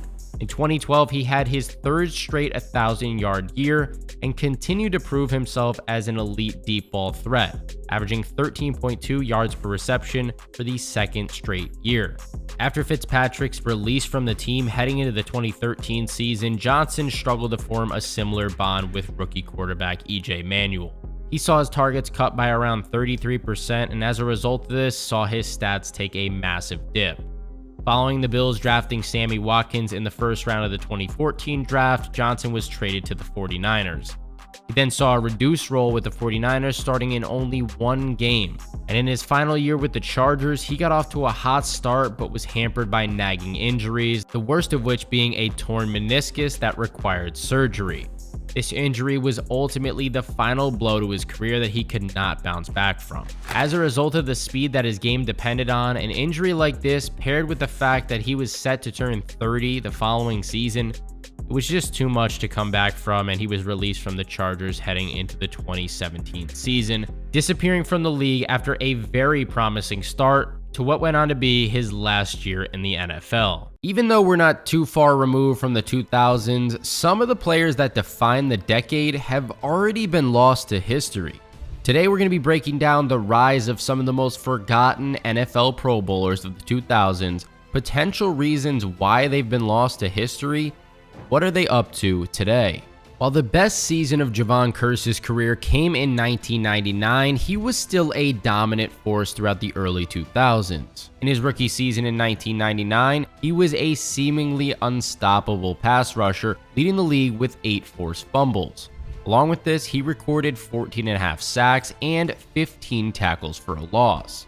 This not only earned himself the Defensive Rookie of the Year award, but he was also named to the Pro Bowl All-Pro First Team, even came in second place in DPOY voting, which is Defensive Player of the Year. To make things even sweeter, his success didn't stop in the regular season. Kearse was a huge factor in the Titans' defense, giving up an average of 15.7 points per game in their 3 playoff games against the Bills, Colts, and Jaguars, leading up to their Super Bowl appearance. Even though the Titans ultimately fell short of a ring, losing to the Rams by a final score of 23-16, the hype for both Kearse and the Titans could not be much higher. Heading into the 2000 season and only his second year in the league, many people believe that Kearse was primed to be the next generational defensive talent. While he took a bit of a step back statistically, this was still a strong season for Kearse. He finished the year with 4 forced fumbles, 11.5 sacks, and 11 tackles for a loss, earning himself another spot in the Pro Bowl. In the 2001 season, Kearse was moved from left defensive end to the right defensive end position as the Titans traded for Kevin Carter. Even though he was forced to change positions, he still put together yet another respectable season, forcing 3 fumbles along with recording 10 sacks and 9 tackles for a loss. Shockingly, this was the final Pro Bowl appearance of Kearse's career. following season, he suffered a fractured left foot in the season opener against the Eagles. Kearse shockingly made a return to action before that season concluded. However, he was far from the game-breaking pass rusher that he was prior to that injury. In his final season with the Titans, Kearse somewhat returned to form, forcing 4 fumbles, just barely missing the double-digit sack mark with 9.5, and also recording 8 tackles for a loss. After failing to reach an agreement on an extension with the Titans, Kearse ended up signing with the Eagles. While he was still a solid player during his 4-year run with the Eagles, he was far from the Defensive Player of the Year candidate or even Pro Bowler that he was on Tennessee. Kearse made a return to the Titans in the 2008 season, where he spent the final 2 years of his career. And the main reason that Kearse likely isn't remembered enough today has to be because of that foot injury. Also, finishing second in Defensive Player of the Year award voting, especially as a rookie, something that's almost unheard of, and it might have set unrealistic expectations for him and his career heading forward. Recently, Kearse has been involved with businesses attempting to move into the NIL market, and along with that, he also spends some time as a guest speaker. Muhsin Muhammad is another player who had his breakout season just prior to the turn of the century. In the 1999 season, he made the first Pro Bowl appearance of his career after a great 96 reception, 1,253-yard, 8-touchdown season. While he didn't make the Pro Bowl in 2000, he had another very solid year, leading the entire league with 102 receptions. While Muhammad failed to even come close to breaking that 1,000 receiving yard mark over the next 3 seasons, his Carolina Panthers at least made a trip to the Super Bowl in 2003, where they took on the New England Patriots. While they lost in the final seconds from a game-winning field goal by Adam Vinatieri, expectations were still very high in Carolina heading into the 2004 season. After 4 straight seasons since his first Pro Bowl appearance, Muhammad established himself as one of the best wide receivers that the league had to offer in the 2004 season. He finished the year with 93 receptions, 1,405 yards, and 16 touchdowns, leading the league in both receiving yards and receiving touchdowns. This earned himself a spot in the Pro Bowl and on the All-Pro First Team.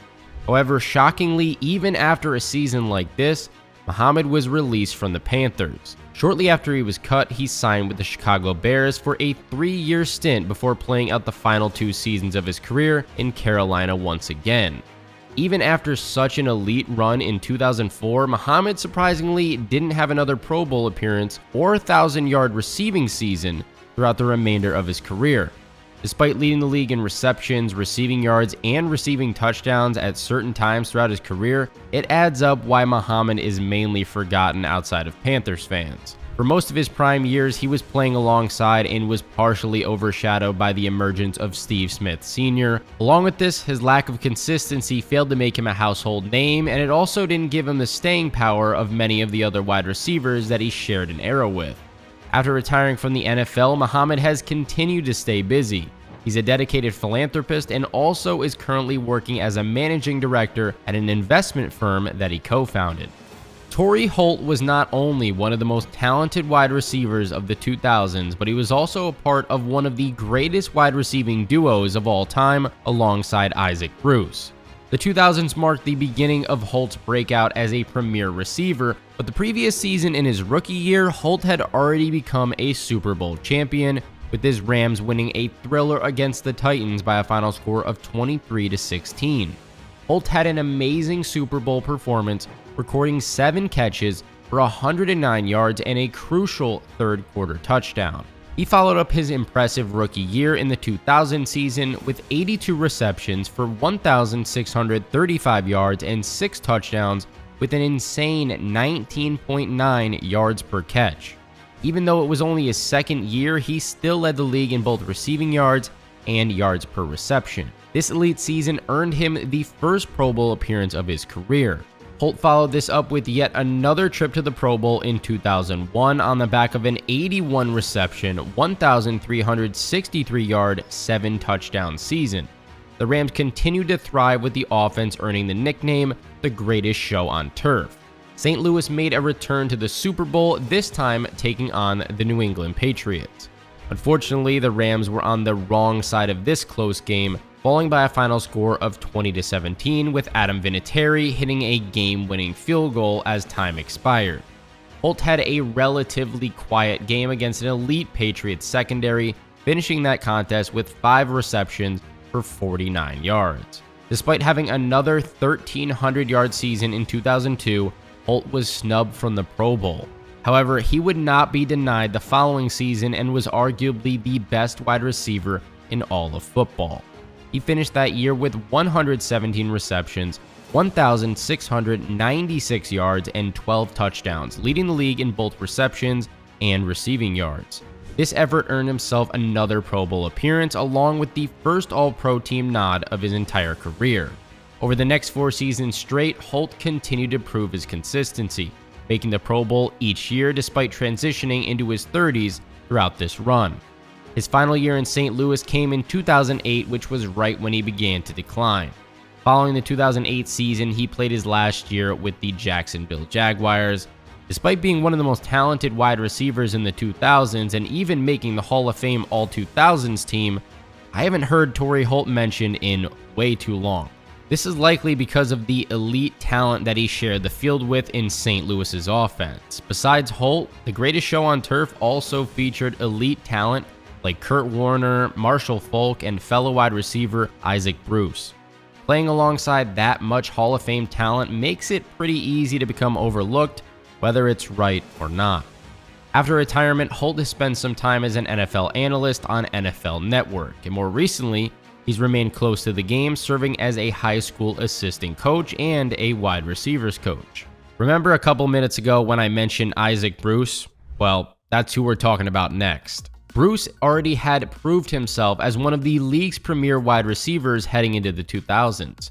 He was already 6 years into his career, leading the league in receiving yards once, made 2 Pro Bowls, had a 1,781-yard receiving season in 1995, but get this, somehow he didn't make the Pro Bowl that year, and he was also a Super Bowl champion.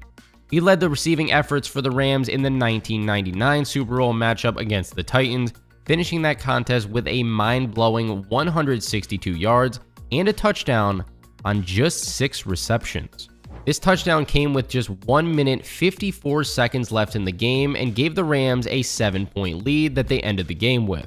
Despite the emergence of Torry Holt, who led the league in receiving yards this year, Bruce still recorded a very respectable 87 receptions for 1,471 yards and 9 touchdowns, earning himself a second straight trip to the Pro Bowl. The 2001 season was a very eventful one for both Bruce and for the Rams. Individually, Bruce had an 1,100-yard receiving season and made the final Pro Bowl appearance of his career, while St. Louis made another trip to the Super Bowl. However, Bruce was held in check, only pulling in 5 catches for 56 yards, and the Rams were defeated by a final score of 20-17 on a game-winning field goal that we just previously mentioned with Adam Vinatieri.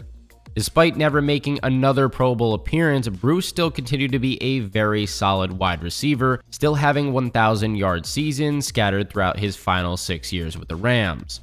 His final season with the team came in 2007 when Bruce was 35 years old. While many players at his position would have been long retired by this age, he still had more in the tank and joined the 49ers, where he spent the final 2 years of his career. After the 2009 season, Bruce finally decided to hang up the cleats at the age of 37.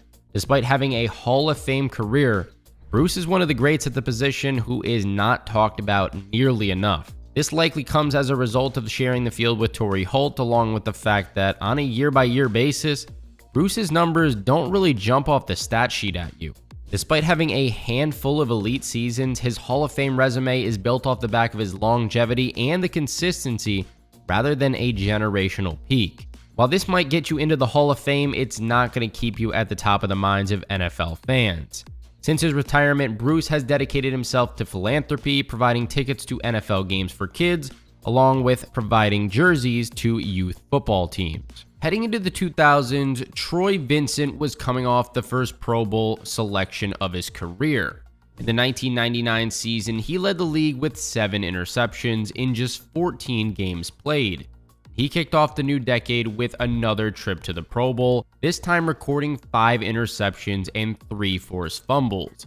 Despite being 30 years old in this season, Vincent was establishing himself as one of the league's lockdown cornerbacks. In 2001, he made the first All-Pro second-team appearance of his career, along with another Pro Bowl selection on the back of a season in which he led the league in 27 pass breakups.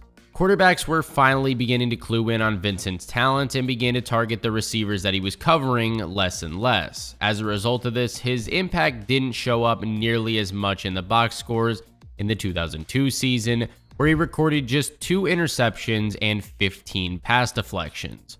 Despite this being a step-back year statistically, he was still named to the All-Pro first team and his 4th consecutive Pro Bowl. His final year with the Eagles in 2003 also marked his final trip to the Pro Bowl, where he recorded another 3 interceptions. Unfortunately, it was after this season that Vincent's career began to drop off. With the departure of Antoine Winfield in Buffalo, the Bills desperately needed to fill that spot, so they signed Vincent in the 2004 offseason. In Buffalo, Vincent was slid over from the cornerback position over to free safety. While he handled this transition pretty well, he was only able to play in 7 games due to an injury. In his second season with the Bills, he tied for the team lead 4 interceptions. However, his final year came in 2006, with Vincent being 36 years old. He started off the year in Buffalo, but following an injury in the team's season opener, he was placed on injured reserve. After rejoining the team's active roster, he was then cut and signed with the Redskins, where he played out the remainder of the season before being cut in the offseason. Despite his elite run throughout the early 2000s, Vincent is likely beginning to be lost to history, unless we're talking about an Eagles fan back in the day. Following his retirement, Vincent served as the NFL's Executive Vice President of Football Operations for 4 years, and more recently, he was a main part of the group that got flag football added to the upcoming 2028 Olympic Games in Los Angeles. Heading into the 2000s, Ty Law had already established himself as one of the best cornerbacks that the entire league had to offer, leading the league in interceptions once, earning himself a Pro Bowl selection and an All-Pro first-team nod. But the 2000s went on to be the decade that really defined his career. The turn of the century started off relatively slow for Law, but things picked up quickly in the following season. In 2001, he made the second Pro Bowl appearance of his career, ending the year with 3 interceptions, along with returning 2 of those for a touchdown. Along with Law's individual success, the Patriots were in the beginning years of becoming the greatest dynasty that the game had ever seen. In the team's Super Bowl matchup against the Rams, Law recorded 1 interception that he returned for a 47-yard touchdown. He also recorded 7 tackles, including a tackle for a loss on that day, and played a key role in the Patriots coming out on top by a final score of 20-17. The following season, quarterbacks were much more hesitant of testing out Law, but he did earn himself another Pro Bowl selection. In 2003, Law had arguably his strongest season of the decade. He was everywhere this year, recording 6 interceptions, returning 1 for a touchdown, and leading the league with 23 pass deflections, which earned himself another spot in the Pro Bowl and on the All-Pro first team. New England made a return to the Super Bowl this year, taking on the Carolina Panthers. This Panthers team was no joke. They had a very talented receiving core featuring Steve Smith Sr. and Muhsin Muhammad. Law and the Patriots secondary bent, but they did not break, and that's all that mattered in that game, as New England came out on top by a final score of 32-29. Law had 1 pass breakup along with 5 solo tackles in that game. After a strong start to the 2004 season, he eventually went down due to a foot injury just 7 games into the year. This injury forced him to miss the remainder of the season, which sucked, but even without Law in the lineup, New England was able to win the Super Bowl yet again, and he became a 3-time champion. This wound up being his final year with the Patriots, and then he joined the New York Jets in the following season. In his first year with the Jets, Law had an incredible season, totaling a league-high 10 interceptions, returning 1 for a touchdown, and deflecting 18 passes. This would mark the final time that he made the Pro Bowl, though, and this was also the beginning of his overall regression. In his final 4 years in the league, he spent 2 of those with the Chiefs, made a 1-year return to the Jets, and spent the final season of his career with the Denver Broncos. Law was a defining cornerback of the 2000s, making the Hall of Fame All-2000s team. and being inducted into the Hall of Fame in 2019. Despite all those achievements, he is yet another player on this list that you're not going to hear mentioned very often.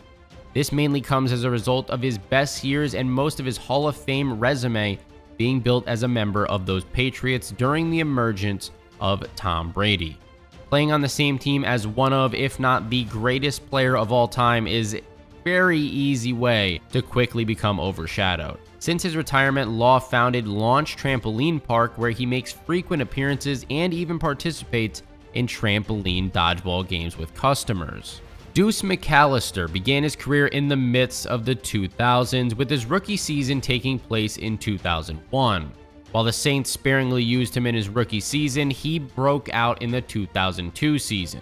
After taking over as the team's starting running back for the Saints, McAllister did not look back, rushing for 1,388 yards and 13 touchdowns on the ground, earning himself a spot in the Pro Bowl. However, this was just a warm-up for what he had in store during the 2002 season. He was a workhorse for the Saints this season, receiving 351 carries that he took for 1,641 yards and 8 touchdowns. Along with this, McAllister was a weapon receiving the ball out of the backfield, pulling in 69 passes for 516 yards. These 2,157 combined yards from scrimmage set the franchise record. Not only did McAllister make his second Pro Bowl, but he also came in 6th place for Offensive Player of the Year award voting. In 2004, the heavy workload that he received the previous 2 seasons finally began to catch up to him. He saw his carries get slashed, going from 351 in 2003 to 269 in the 2004 season. As a result of this, he took a big step back statistically, finishing the season with 1,074 yards and 9 touchdowns. Things went from bad to worse for McAllister as well, with him tearing his ACL just 5 games into the 2005 season, forcing him to miss the remainder of that season. An ACL tear is oftentimes a death sentence for a running back. They rarely come back playing at the same level that they did prior to the injury. However, McAllister did his best, had a very respectable comeback year in the 2006 season, ending his campaign with 1,057 yards and 10 touchdowns on 244 carries, finishing 6th place in the Comeback Player of the Year voting. Sadly, the following season, he suffered a second ACL tear just 3 games into the year. While he was able to overcome this injury once again, McAllister just played one more season following that second tear, losing carries to Reggie Bush and Pierre Thomas. These injuries are the main reason why McAllister has become somewhat lost to history. He went on an elite run in 2002 and 2003, but the lack of longevity paired with the emergence of Reggie Bush just years later led to one of the best running backs in Saints history becoming forgotten less than 2 decades later. Since his retirement, McAllister spent time at St. Martin's Episcopal School as an athletic consultant. 1 year later, he joined WVUE-TV as a Saints analyst. And outside of his connections to the game, McAllister also owns and operates the Old Saint restaurant with locations in New Orleans and Mississippi. Donald Driver is another player who did not find their stride in the league until the 2000s were well underway. Despite his rookie season taking place in 1999, Driver didn't even become a full-time starter until 2002. That was the year when he broke out seemingly out of nowhere. Driver finished the 2002 campaign with 70 receptions for 1,064 yards and 9 touchdowns, earning himself the first Pro Bowl appearance of his entire career.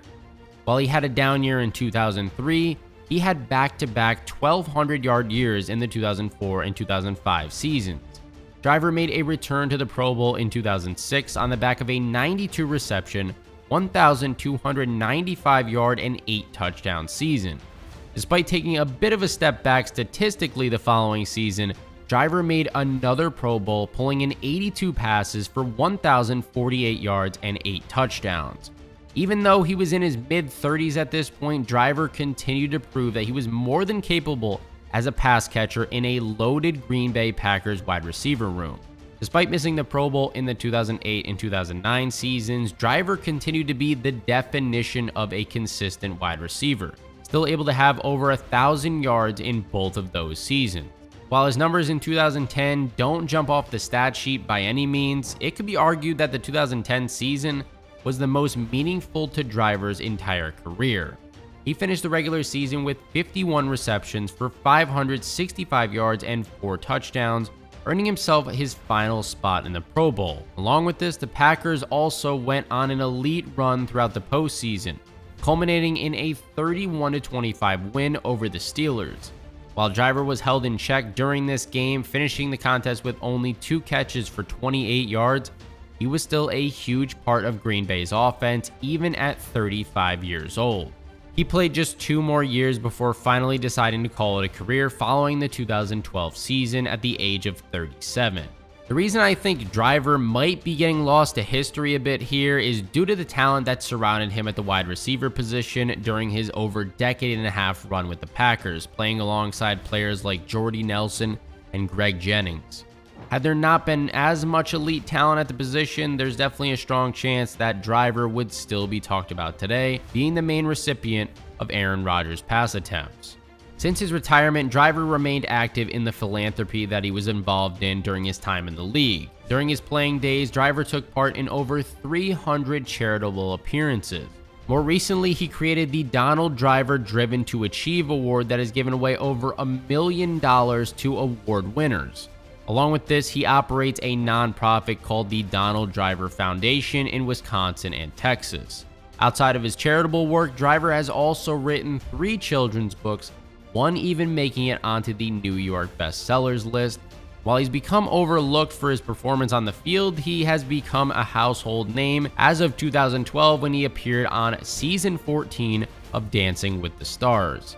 Even with everything that Driver has been up to since his retirement, he has remained a staple in Green Bay, also co-hosting Inside the Huddle with Donald Driver, and even had a street named after him and a statue put up.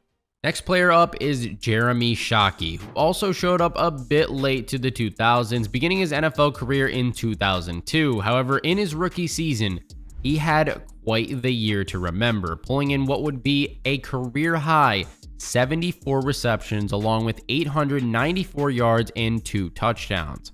This earned himself a spot in the Pro Bowl and on the All-Pro first team in just his first year in the league. Many believe that Shockey was the bright future of the tight end position, being a very skilled pass catcher along with being incredibly tough to bring down. However, his ultra-physical style of play caught up with him pretty early in the 2003 season as he suffered a torn knee ligament, ending his season just 9 games into the year. Despite this, his 48 receptions for 535 yards and 2 touchdowns were still enough to give him another spot in the Pro Bowl. After a relatively quiet 2004 season, Shockey made his return to the Pro Bowl in 2005. He finished the regular season with 65 receptions, 891 yards, and 7 touchdowns, which also tied a career high. Shockingly, despite being one of the most talented tight ends in the game, the 2006 season marked the final time that Shockey was a Pro Bowler.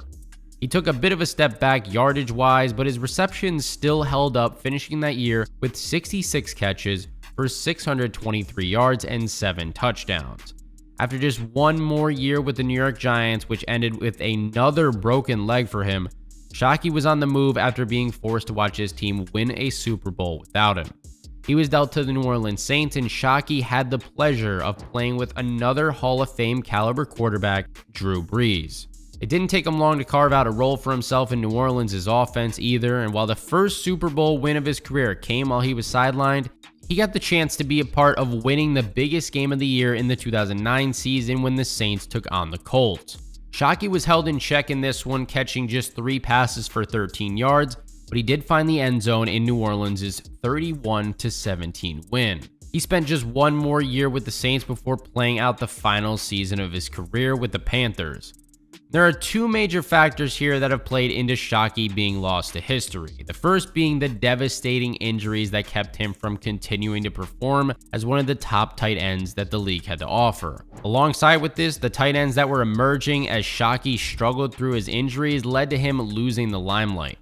Since his retirement, Shockey was involved in an interesting case to say the least, involving a close friend who ran a drug and gambling ring. Things got so serious that he was forced to even appear before a grand jury, with federal agents finding it hard to believe that Shockey didn't have any clue what was going on. Despite his potential off-field issues, Shockey has provided NFL fans with some of the most entertaining play from a tight end that the early and mid-2000s had to offer. Despite Takeo Spikes' career kicking off in 1998, it took him a few years to establish himself as one of the top linebackers in the league. He spent the first 5 years in the NFL with the Cincinnati Bengals, but he really found his stride early on during his 4-year stint with the Bills. Spikes joined the Bills in the 2003 season and made the first Pro Bowl appearance of his career that same season. Despite being a linebacker, Spikes was a player who could do it all on the defensive side of the ball. He finished the season with 2 interceptions, 1 forced fumble, 126 tackles, 2 sacks, and 6 of those tackles coming for a loss. That was nothing though compared to his best season, which came the following year. Spikes picked off an insane 5 passes and returned 2 of those for a touchdown, leading the league in that metric. Along with this, he forced 4 fumbles, made 98 tackles, 3 sacks, and 8 of those tackles came for a loss. This earned himself another spot in the Pro Bowl, along with a spot on the All-Pro First Team. However, at the peak of his career, he suffered a tear in his Achilles while pressuring Michael Vick just 3 games into the 2005 season. With the explosiveness and agility that Spikes possessed, this was a completely debilitating injury that he really struggled to bounce back from. Lingering injuries continued to define his final year with the Bills, and in the 2007 offseason, he was dealt to the Eagles alongside Kelly Holcomb for Darwin Walker and a draft pick. His sole season with the Eagles was cut short 14 games into the year as Spikes suffered a torn rotator cuff. In free agency following this season, he signed with the San Francisco 49ers, where he spent the next 3 seasons. While Spikes was healthy during his time with the 49ers, missing just 1 regular season game, it was very clear that the previous injuries had definitely taken their toll on him. While he was still a solid starter, he was far from the all-pro caliber player that he was at his peak. Spikes spent the final 2 years of his career with the San Diego Chargers, where despite being 36 years old in his last season, continued to serve as the team's starting left outside linebacker. He finally hung up the cleats following the 2012 season after an incredible 15 years in the league. The main reason that Spikes is not remembered quite enough today is the fact that injuries robbed him from going on what would have been a truly dominant run in the league. He had little to no weaknesses in his game at the linebacker position and was known as an absolute freak of nature, having a 21-inch neck and benching 490 pounds. After his retirement, Spikes received his bachelor's degree at Auburn and went on to get his master's degree at Miami. Along with his achievements in the classroom, he provides mentoring at an annual TKO camp for kids, allowing high school boys and girls the opportunity to participate in a basketball camp, football camp, and cheerleading camp with motivational speakers. Alge Crumpler didn't begin his NFL career until 2001. However, even then, it took him a couple years to earn the starting tight end spot for the Atlanta Falcons. But once he won that starting role, he quickly proved himself as one of the most dangerous tight ends that the entire league had to offer. In the 2003 season, Crumpler made the first Pro Bowl appearance of his career after pulling in 44 passes for 552 yards and 3 touchdowns. With the emergence of Michael Vick as the Falcons' starting quarterback in the 2004 season, Crumpler continued to elevate his game, finishing that year with 48 catches for 774 yards and 6 touchdowns, earning himself another spot in the Pro Bowl. 2005 really went on to be a career year for Crumpler, setting highs in both receptions and receiving yards with 65 and 877 respectively. Along with this, he found the end zone 5 times, earning himself his 3rd straight Pro Bowl appearance. The following season, he had another career high, this time in receiving touchdowns with 8. He also pulled in 56 catches for 780 yards, earning himself the final Pro Bowl appearance of his career. As we now know, Vick wound up going to prison and missing the entirety of the 2007 season. As a result of this, Crumpler suffered from subpar quarterback play and took a massive statistical dip. After the season was over, he was cut from the Falcons and signed with the Titans. Crumpler saw a much smaller role with Tennessee, mainly serving as a blocker rather than a skilled pass catcher that he proved himself to be with the Falcons. After 2 years in Tennessee, he played the final year of his career with the Patriots in 2010 at the age of 33. Despite only receiving 6 receptions this season, 2 of them were touchdowns. Even though he made 4 straight Pro Bowls, Crumpler is another player who has been somewhat lost to history. This mainly coming as a result of his lack of production and limited role outside of the elite run that he had with Michael Vick. After his retirement, his lack of a football workout paired with his struggle to find a new sense of identity caused Crumpler to slip into poor health.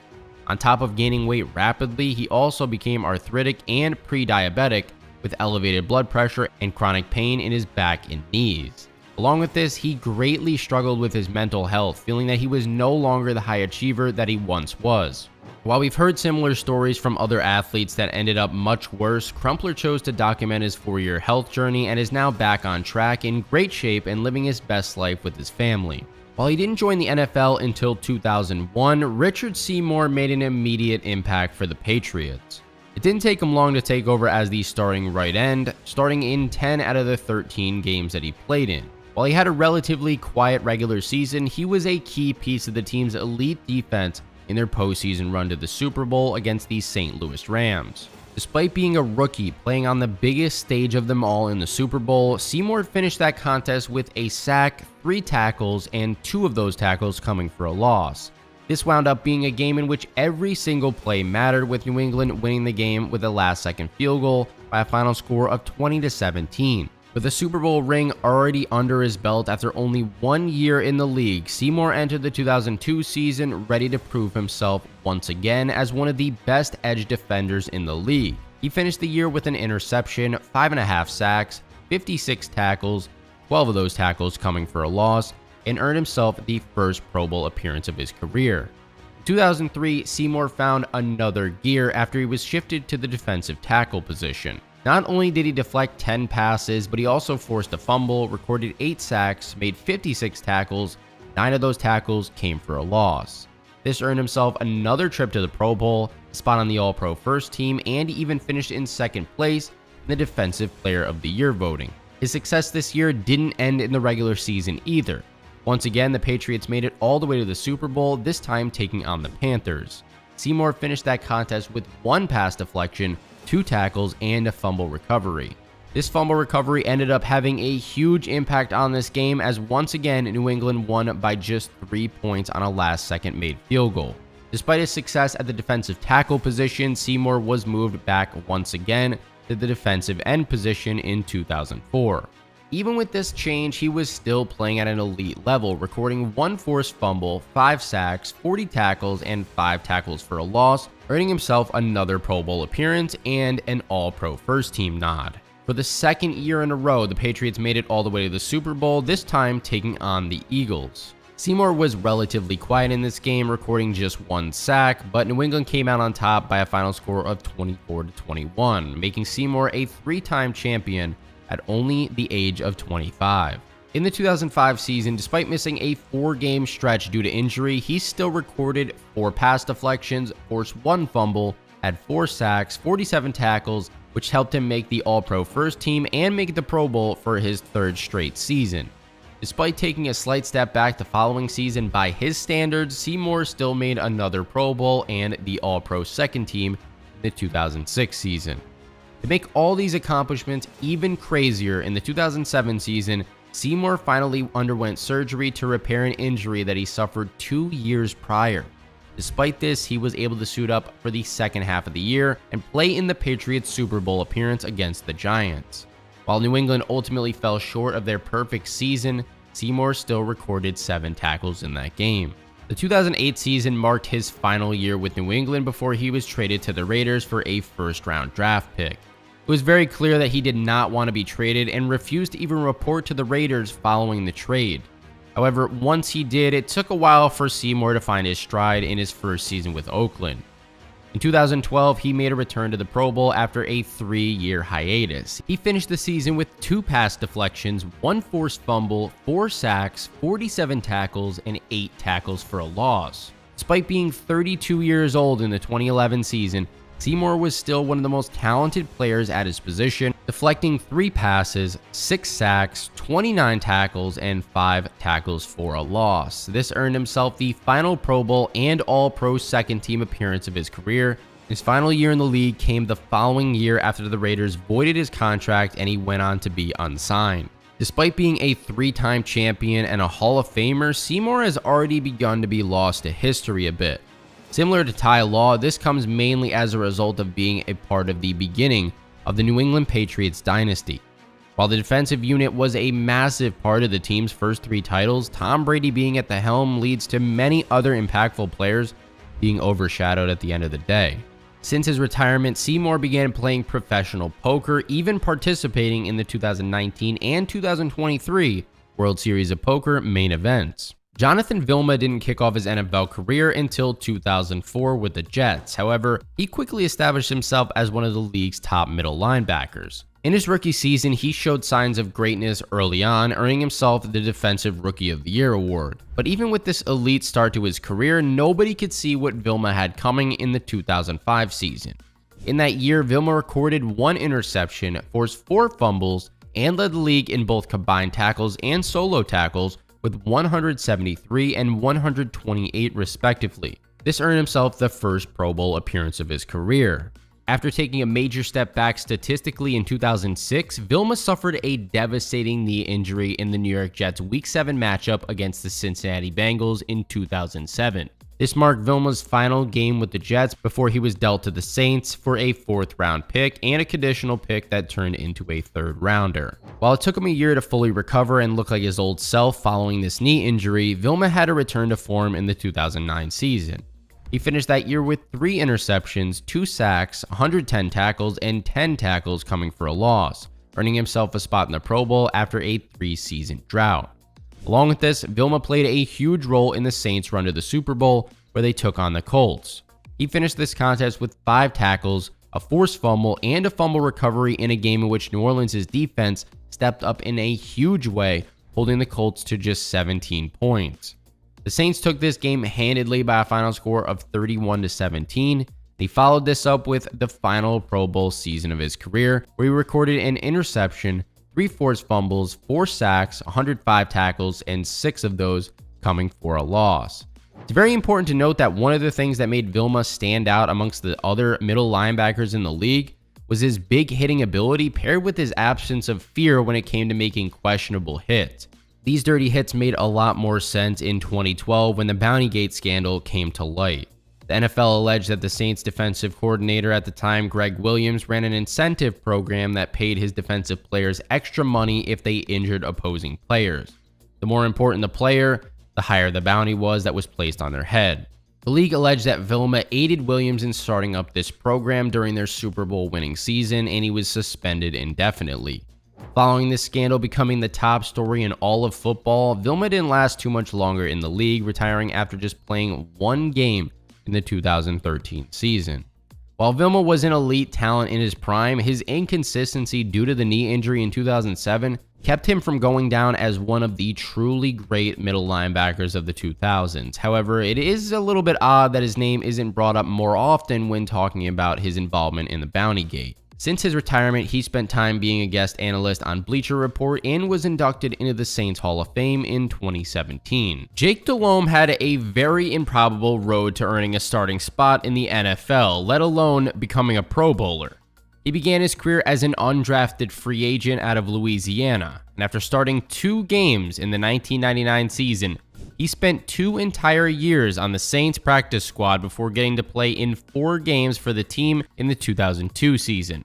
Shockingly, after joining the Carolina Panthers the following season, Delhomme went from a player struggling to get even on the field to a starting quarterback of a team in the Super Bowl. While he didn't have elite numbers by any means, he was finding ways to lead the team to victories, throwing for 3,219 yards, 19 touchdowns, and 16 interceptions while having a record of 10-5 as a starter.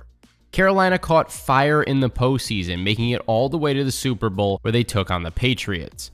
While they fell just short of a title, Delhomme still had a strong performance, throwing for 323 yards, 3 touchdowns, and 0 interceptions against an elite New England defense. Despite Delhomme putting together a much stronger individual season in 2004, it didn't lead to much team success, with the Panthers finishing the regular season with a 7-9 record. However, Carolina had a bounce-back year in 2005 on the back of a very solid season from their starting quarterback.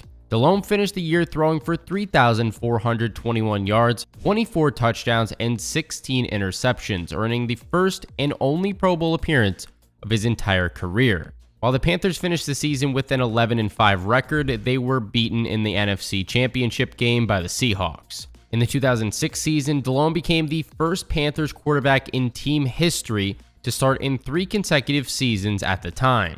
Unfortunately, a thumb injury cut his season short by 3 games, with him making a return in the regular season finale. But this thumb injury was a sign of things to come, and in 2007, Delhomme suffered an elbow injury that forced him to receive Tommy John surgery, ending his season just 3 games in. Despite the injury, he made a strong return in 2008, leading the Panthers to a 12-4 record, while throwing for 3,288 yards, 15 touchdowns, and 12 interceptions, finishing second in the Comeback Player of the Year voting. However, the 2009 season marked Delhomme's final year in Carolina. He had lost his leadership touch, and the Panthers struggled to a 4-7 record in the 11 games that he was the starting quarterback. For his final 2 years in the league, he served as a backup quarterback for the Cleveland Browns and Houston Texans. Despite his success, including a trip to the Super Bowl, the reason that Delhomme likely has been lost to history is that he never really stood out as a truly elite player. While the Panthers did well with him at starting quarterback, it's definitely difficult to decipher how much of this was because of their quarterback or if the rest of the roster was so talented that they were able to achieve this in spite of Delhomme. Despite this, he still put together a commendable NFL career, coming from a small college, working his way all the way up from being an undrafted free agent and practice squad player to appearing in a Super Bowl and almost beating Tom Brady. After his retirement, Delhomme took up a career in banking while breeding racing horses. Even though he started his NFL career in 2003, Anquan Boldin could be argued as one of the most talented wide receivers of his era. He had an elite rookie season, quickly establishing himself as the Arizona Cardinals' #1 receiver, finishing that first year with 101 receptions, 1,377 yards, and 8 touchdowns, earning himself a spot in the Pro Bowl and taking home the Offensive Rookie of the Year award. Unfortunately, in training camp heading into the 2004 season, he suffered a right knee injury that kept him sidelined for 6 games. Coming into the season injured and playing hurt caused him to take a major step back statistically. Despite missing 2 games in the 2005 season, Boldin finished the year with an elite 102 receptions, 1,402 yards, and 7 touchdowns, leading the league in receiving yards per game with 100.1. The following season, Boldin made a return to the Pro Bowl after a 1,200-yard season. Quickly, he and wide receiver Larry Fitzgerald were establishing themselves as the most dangerous wide receiver duo the entire league had to offer. In 2007, Boldin became the quickest player in NFL history to achieve 400 receptions.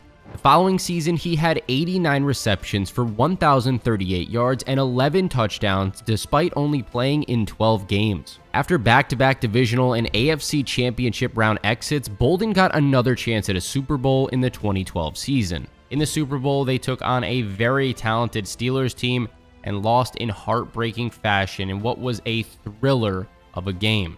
Boldin finished that game with 6 catches for 71 yards, catching every ball that was thrown his way in the 27-23 loss.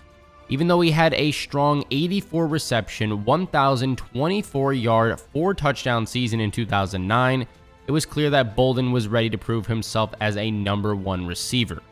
He got his wish and was traded to the Ravens. In his first season with the Ravens, things didn't necessarily go his way, with him taking a slight step back statistically. Boldin got another chance at a Super Bowl in the 2012 season. Boldin had arguably his best year with the Ravens this season, finishing the year with 65 receptions, 921 yards, and 4 touchdowns. Baltimore took on the 49ers in that Super Bowl in what went on to be an extremely hard-fought game. This time, Boldin did come out on top, with the Ravens taking the game by a final score of 34-31. He showed out in this matchup, finishing the contest with 6 receptions for 104 yards and a touchdown. However, even after playing such a huge role in the Super Bowl win, he was traded to the 49ers the following offseason for a 6th round pick. He actually fit in perfectly in San Francisco's offense, having another 1,179-yard, 7-touchdown season. Boldin played 2 more years with the Niners. However, the roster began to transition into a rebuilding phase, leaving no room on the team for veterans like himself. He played his final season in 2016 at 36 years old with the Lions, where he went for 584 yards and 8 touchdowns, a very impressive season from a player that was his age. Boldin's likely getting lost to history here as a result of him playing alongside Larry Fitzgerald through most of his prime. But it shouldn't be overlooked that as a result of his longevity, Boldin has had some of the best numbers from a receiver in NFL history. He currently ranks 9th all-time in career receptions, 14th in receiving yards, and 29th in receiving touchdowns. Since retirement, Boldin has remained heavily involved in philanthropy, including a trip that he took to Ethiopia with Fitzgerald, where they moved rocks to create farmable land.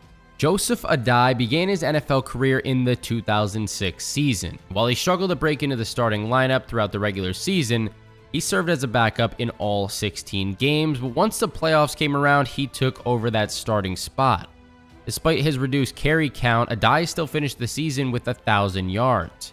In the postseason, he made a huge impact on the Indianapolis Colts' run to the Super Bowl, where they took on the Chicago Bears. While he failed to find the end zone in that Super Bowl, Adai still finished the game with a very respectable 77 yards on the ground, along with getting 10 catches for 66 yards.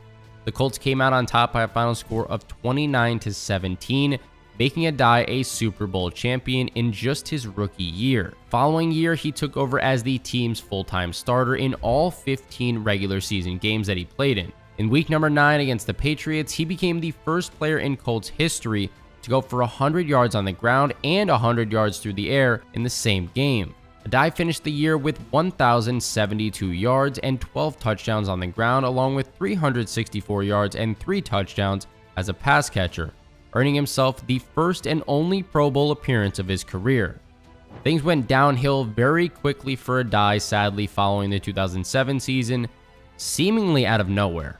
While he had a very respectable 828 yards and 10 touchdowns in the 2009 season, he was still far from the promising back that he appeared to be in the first 2 years of his career. Shockingly, following the 2011 season, he was cut from the Colts and forced into retirement.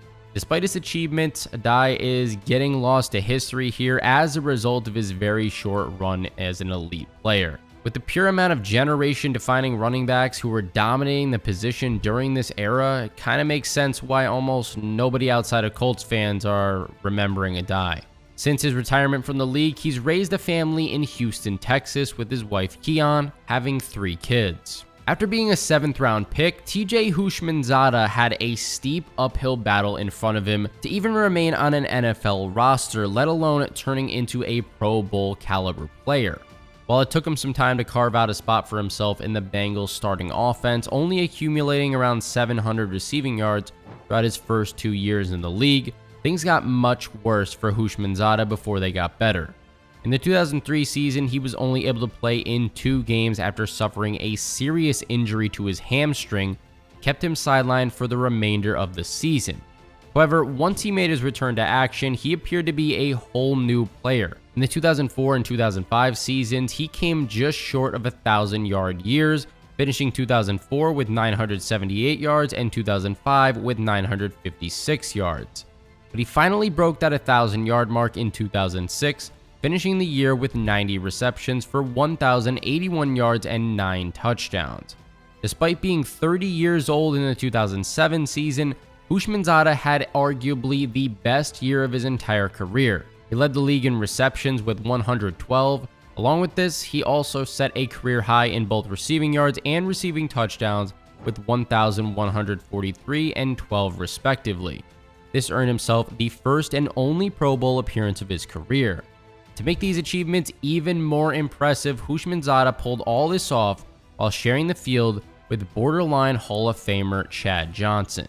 Shockingly, following the best year of his NFL career, Houshmandzadeh played only one more season with Cincinnati. While he took a step back statistically, he still had a very good year.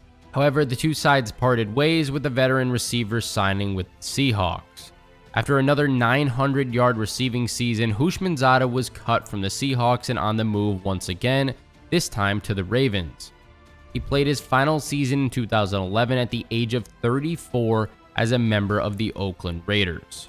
This gave him the chance to reunite with former Bengals teammate Carson Palmer. While Houshmandzadeh was far from the player that he was the last time that he and Palmer suited up together, and he did struggle to be a mainstay in the team's starting lineup, going from a 7th-round pick to a Pro Bowler who lasted 11 years in the league is a very impressive accomplishment. The reason that people aren't going to remember Houshmandzadeh down the line is that he had a very short prime and shared the field with a plethora of talent at the wide receiver position during his time in Cincinnati. On top of playing alongside Chad Johnson, shortly after Houshmandzadeh's departure from the team, they drafted A.J. Green, who went on to be one of the best pass catchers in franchise history. After his retirement, Houshmandzadeh spent time as a football analyst.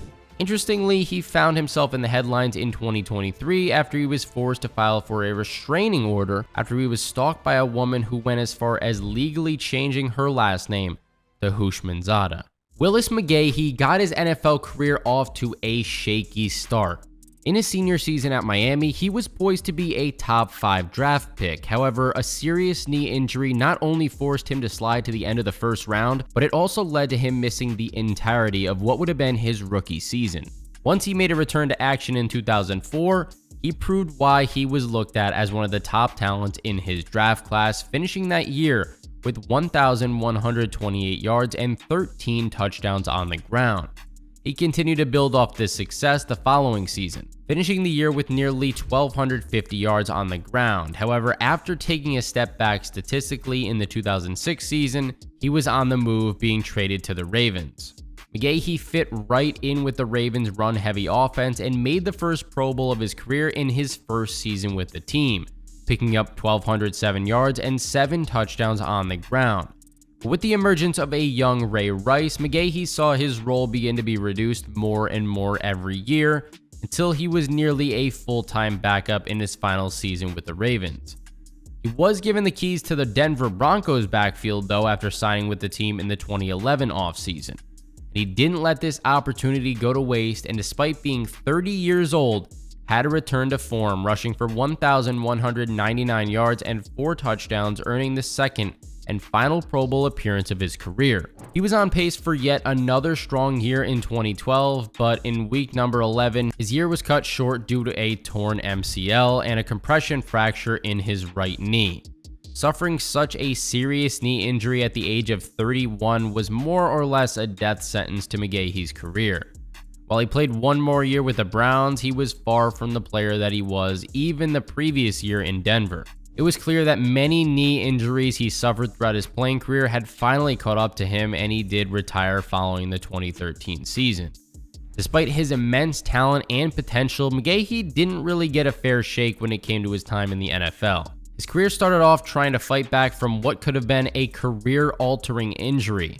Despite his success in Baltimore, he was forced to fight for carries against Ray Rice, and after it appeared that he had once again found his stride in Denver, injuries showed their ugly head. As a result of this, even though he was a 2-time Pro Bowler, McGahee has been a name that's begun to be lost to time. Shortly after his retirement, McGahee went to a very dark place mentally, coming out in a 2023 interview to state that he contemplated ending it all a couple times since leaving the league. However, in recent years, it appears that he has been in a much better place, with his son now playing football for Nebraska.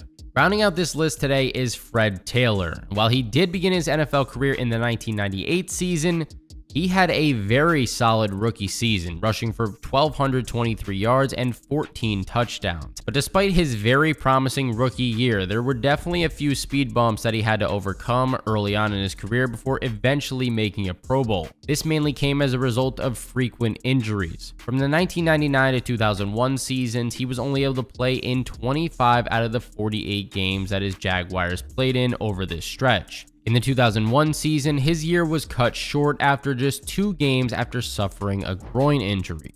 While these injuries were out of his control, fans and media around the league were labeling him as a player who did not have the toughness to last in the league and was even getting the nickname Fragile Fred. Following the 2001 season, he went on to have an elite 3-season run where he only missed 3 games.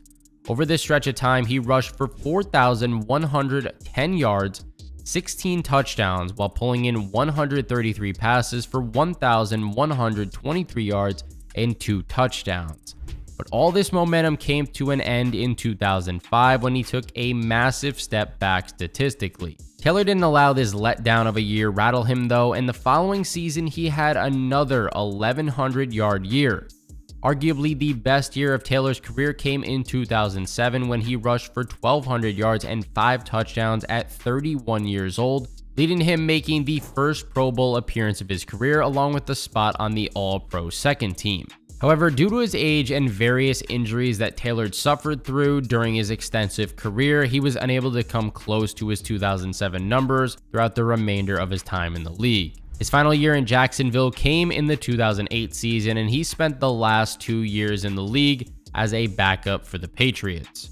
Taylor called it a career following the 2010 season at the age of 34. While he was an elite back when he was able to play, even later on in his career, the extensive amount of time that he missed due to injuries is the main reason why Taylor is not as remembered as he should be today. After his retirement, he became a co-owner of the Jacksonville USL Championship Soccer Club. When you think of NFL greats, you usually imagine them with one team, maybe 2, like Randy Moss with the Vikings and the Patriots. Thing is, Moss actually played for 5 different teams. Even the most legendary careers sometimes have bits that we've completely erased from our memories. So today, we're going to go back and look at some great NFL players on teams a lot of you guys won't remember, starting with Donovan McNabb. He dominated the NFC East during the early 2000s and took the Eagles to 4 straight NFC championship games. At his best, number 5 was one of the best to do it, dancing around defenders and making some insane throws look routine. He was picked 2nd overall in the 1999 draft, and McNabb grew into one of the NFL's best dual-threat quarterbacks. In 2004, he had his best season with 3,875 yards, 31 touchdowns, with just 8 interceptions, and a career-high 104.7 passer rating. This was McNabb at his absolute peak, right before things started to trend downward. Eagles fans still talk about that crazy 14-second scramble against Dallas in 2004. That play showed exactly what McNabb was made of. He could extend plays and create magic out of complete chaos, making him one of the most special players in the league. Or how about the magical 4th and 26 play against the Packers? And remember when he finally broke through in the 2004 NFC Championship? After 3 straight heartbreaking losses in the conference title games, McNabb and the Eagles beat the Falcons 27-10 to reach Super Bowl 39. That win felt like getting rid of demons for both him and the entire city of Philadelphia. An extra tackle. McNabb back in the end zone. Lewis. Touchdown.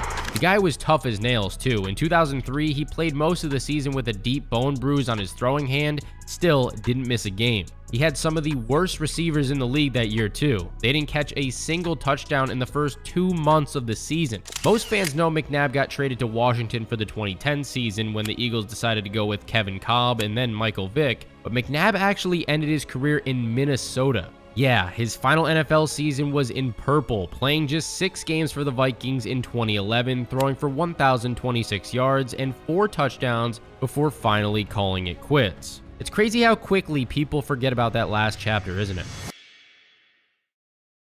Jerry Rice, the GOAT, Mr. San Francisco 49er himself. This guy basically rewrote the NFL record books during his legendary career in the Bay Area. When you think of him, you're going to picture that iconic red and gold uniform that he wore for 16 incredible seasons after being picked 16th overall in the 1985 draft. He's the most dominant player at his position that I've ever seen. Some wide receivers can catch it deep, some can catch it short, some can catch intermediate routes, some guys are possession receivers, but Jerry Rice can do it all. I had that hunger, that desire, and I was not going to let anything stand in my way. The numbers this guy put up were just ridiculous. His 1987 season might be the most dominant receiving season ever. Despite playing just 12 games, Rice still hauled in 22 touchdown catches, setting an NFL record, plus another rushing touchdown for a total of 23 scores. That's almost 2 touchdowns per game. And he didn't slow down with age either. In 1995, at 33 years old, when most receivers are thinking about retirement, Rice put up 1,848 receiving yards with 15 touchdowns and averaged a crazy 115.5 yards per game. On October 14th, 1990, he had 5 receiving touchdowns in a single game, tying the record. Then, 4 years later, he became the NFL's all-time touchdown leader. One of his most incredible games came on Monday Night Football in 1995 against the Vikings when he torched Minnesota's secondary for 14 catches, 289 yards, and 3 touchdowns, leading the Niners to a 37-30 win. After his legendary run in San Francisco, most fans remember Rice's time with the Oakland Raiders, where he proved that he could still dominate in silver and black. But he actually finished his career with the Seattle Seahawks. Even at 42 years old, when most players would have been out of the league for a decade, Rice still managed to grab 3 touchdowns and rack up 362 yards. Cris Carter was the epitome of what it means to be a red zone nightmare for defenses. While Jerry Rice was rewriting record books in San Francisco, Carter was becoming Mr. Reliable in Minnesota with some of the most incredible hands football had ever seen. Been playing at a high level. But these hands took me to places that I would never be able to envision. Without these hands, I don't know what I'd do. Look at that. That's what your thumb is up like this. Yeah. You see that? My thumb down. Now that's better for a catcher's mitt to snatch it. Because I always got my thumb behind it compared to my thumb on the point. Originally drafted by the Eagles in the 4th round of the 1987 supplemental draft, Carter's 3 years in Philadelphia were just his opening act. His real legacy came during his 12-year run with the Vikings, where he turned into one of the most dependable pass catchers in NFL history. What made Carter special wasn't the crazy yardage totals, it was how he always seemed to find the end zone. In 1995, he led the league with 17 touchdown catches. Even more impressive, though, was his consistency. He put together 8 straight 1,000-yard seasons from 1993 to 2000. One of the best examples of his hands is this play right here.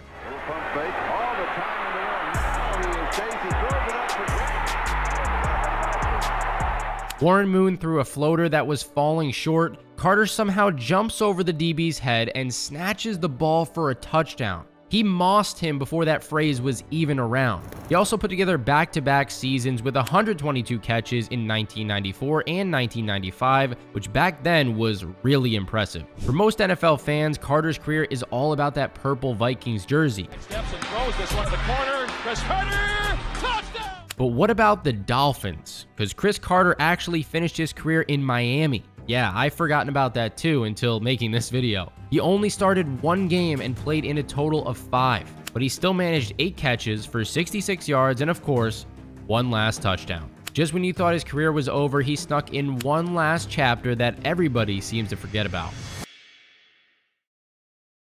Speaking of players with Hall of Fame hands, Randy Moss took what Carter did and added a whole new dimension. He had cheat code speed that terrified defensive coordinators across the league. After sliding to the 21st overall pick in the 1998 draft because of character concerns, Moss made the other 20 teams regret their decisions. His rookie season alone would be a career highlight for most players. Against the Cowboys on Thanksgiving Day, he caught just 3 passes, all for touchdowns in a game that will likely never be forgotten about. And who can forget the straight cash moment after he pretended to moon Packers fans at Lambeau Field? When reporters asked how he would pay the $10,000 fine, Moss gave us one of the most iconic lines in sports history. You don't write checks. How do you pay, man? If you don't write checks, how do you pay these guys? Straight cash, homie. His time with the Vikings made him a household name, and his 2007 season with the Patriots cemented his legacy as maybe the most dangerous deep threat ever. That year, he caught an NFL record 23 touchdown passes, breaking Jerry Rice's mark of 22 while helping New England complete an undefeated regular season. The guy was so dominant, he literally turned his name into a verb that I mentioned in the last section. Nobody wants to get mossed. And when he wasn't jumping over you, he was casually catching passes with one hand, like when he embarrassed Darrelle Revis. Most fans know about his frustrating time in Oakland between his Vikings and Patriots days, or even about the end of his career in San Francisco, but do you remember him suiting up for the Tennessee Titans in 2010? After things didn't work out during his return to Minnesota that year, Moss landed in Tennessee for a very forgettable 8-game stretch. He started 4 games for the Titans, but only caught 6 passes for 80 total yards. There were games where he didn't even receive a single target, and he only had more than 1 catch once, which was in Week 12 against the Texans. For a player of Moss's caliber, it was like watching Michael Jordan shoot air balls. Okay, let's talk about an offensive lineman who deserves way more credit than he actually got. Jeff Saturday might be the perfect example of how NFL scouting isn't an exact science. This guy went undrafted in 1998 before developing into one of the most reliable centers in NFL history. For 13 seasons, Saturday anchored the Indianapolis Colts offensive line, becoming Peyton Manning's trusted partner in crime. Their connection was legendary. Saturday would help Manning diagnose defenses pre-snap, making all the protection calls while Manning handled the offensive adjustments. His 2005 season was probably his best. Saturday earned his first All-Pro selection and Pro Bowl nod that year, with Pro Football Reference ranking him second in the entire league for approximate value that he provided to his team, behind only Tiki Barber, who rushed for 1,860 yards that season. For an offensive lineman to rank that high shows just how special he actually was. I mean, at one point, he went 1,260 consecutive snaps without allowing a sack, the second longest streak in the Pro Football Focus era since they started tracking in 2007. You'd think Manning would be appreciative, but who can forget that heated sideline moment that went viral? We sit on our separate sides of the bench, but I can hear them talking. Why are we throwing it? Just run the rock, run the rock. I kind of let it breathe, and finally I just snapped and, hey, quit calling the plays, all right? For most NFL fans, Jeff Saturday was a Colt through and through, but after 13 seasons, he had one final chapter that everybody often forgets about. He finished his career with a season in Green Bay. He actually made the Pro Bowl that year with the Packers too, and in one of the coolest moments in recent Pro Bowl history, he switched teams for one play, allowing him to snap the ball to Peyton Manning one final time, even though they were on opposite sidelines. Jeff Saturday, who's playing for the NFC, is going to snap the ball for the AFC to Peyton Manning. Jeff has already announced he's going to retire, so this will be the last snap between Saturday and Manning, who of course played together all of those years in Indianapolis. And it's a simple running play with Foster, and he doesn't go anywhere, but there it is, Jeff Saturday, one last snap. Greg Jennings was a second-round steal who made the Packers look very smart for grabbing him 52nd overall in the 2006 draft. Jennings was dangerous from anywhere on the field. He had some big plays with Brett Favre, but he really took off from 2008 to 2011 when Aaron Rodgers finally started for the Packers. During that stretch, he was practically automatic. If Rodgers threw it his way, good things normally happened. His best season came during Green Bay's Super Bowl run in 2010, when he pulled in 76 catches for 1,265 yards and 12 touchdowns. In Super Bowl 45 against the Steelers, he caught 4 passes for 64 yards and 2 touchdowns, including a crucial 8-yard score in the fourth quarter that pushed Green Bay's lead from 21-17 to 28-17. And of course, there was that very clutch catch that sealed the game. 3 left, 2 to 1 to the right. Shotgun formation, snap to Rodgers. Jackson stays in the block. Rodgers throws the middle. And a beautiful spiral over the middle. Most fans remember these productive years in Green Bay, and then the somewhat controversial move to the division rival Vikings, where he spent 2 seasons trying to prove that he could thrive without Rodgers throwing him the ball. But it's easy to forget that he actually closed out his career with the Miami Dolphins in 2015. His final NFL season flew completely under the radar, just 19 catches for 208 yards and a single touchdown in Miami. From Super Bowl hero to forgotten backup in just a few years, the NFL can be a brutal business sometimes. Now let's shift to one of the most dominant defensive linemen the game has ever seen. Reggie White, nicknamed the Minister of Defense, terrorized quarterbacks for 15 seasons after being selected 4th overall in the 1984 supplemental draft. White spent his first 8 seasons obliterating offensive lines with the Eagles before taking his talents to Green Bay for 6 more years. From his 2nd year in the league through his 7th, he earned 6 consecutive first-team All-Pro selections. We had to double Reggie White every single snap. Otherwise, he could single-handedly take over the game. And there's Reggie White, and that's that hump move where he gets his right arm in and just pulls the guy in. Now watch the right arm there. You know, that'll happen a lot when you're blocking Reggie White. Reggie White is the best defensive lineman in the league. After I played against Reggie White, everybody else was easy. His 1987 season was one of the most dominant defensive seasons in NFL history. Despite playing just 12 games due to the strike-shortened season, he still racked up an incredible 21 sacks, making you wonder what he could have done if he played a full season. He started that year with a statement, strip-sacking Washington quarterback Doug Williams, recovering the fumble himself, and rumbling 70 yards for a touchdown in the season opener. White followed up 1987 by leading the league in sacks once again in 1988. His 4-sack performance against the Vikings on September 25th that year showed exactly why offensive linemen lost sleep preparing for this guy. Over his career, he recorded double-digit sacks in 12 different seasons. Think about that for a second here. That's pure domination in such a physically demanding position. For the Eagles alone, he had 124 sacks in 121 games, averaging more than a sack per game. After initially retiring in 1999, White actually came back for one final season with the Carolina Panthers in 2000. Even at 39 years old, when most defensive linemen have been on the couch for years, he still managed to record 5.5 sacks with Carolina. One last hurrah that most fans kind of forgot even happened. By the time he hung up the cleats for good, White had 198 career sacks, which was the most ever until Bruce Smith overtook him by just 2. After being selected 61st overall in the 1996 draft, Brian Dawkins brought an intensity to the safety position that changed how teams approached the Philadelphia defense. And let me tell you, this was one scary dude. Also one of my personal favorite Eagles in history. He was a defensive chess piece who could line up anywhere and impact the game in multiple ways. His 2002 season was one of the most complete that you will ever see.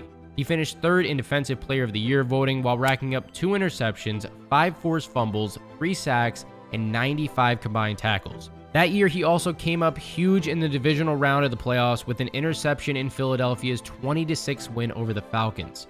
Nobody embodied the spirit of Philadelphia quite like Dawkins. His legendary pregame entrances, he was crawling onto the field like the beast he was, and this whipped Eagles fans into a frenzy before the opening kickoff. What you gonna bring to the table tonight? Tonight! This moment! This hour!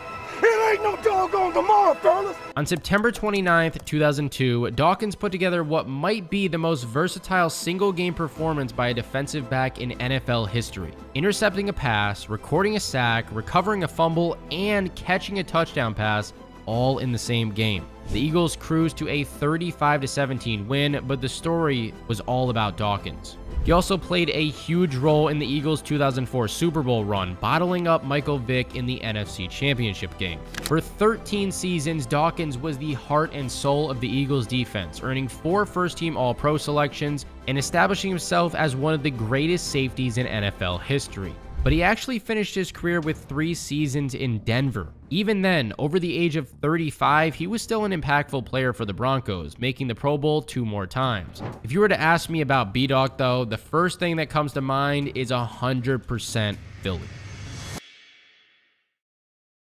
Thurman Thomas is a guy who showed everybody what a complete running back should look like during his Hall of Fame career. The Bills hit the jackpot when they took this guy with the 40th pick in the 2nd round of the 1988 draft. Thomas was the engine that powered the Bills' no-huddle offense that gave defenses nightmares throughout the early 90s. His versatility made him practically impossible to game plan against. From 1989 to 1992, he led the NFL in yards from scrimmage for 4 straight seasons, which shows just how much of a dual threat he really was. easily has to be one of the best dual threat running backs to ever play the game. In 1991, he won the NFL MVP with 2,038 total yards and 12 total touchdowns. Thomas kicked off that season with a ridiculous performance: 165 rushing yards with a touchdown, plus 103 receiving yards and another score in week 1. That's the kind of stat line that would make fantasy football managers lose their minds today. He also seemed to play his best when the games mattered the most.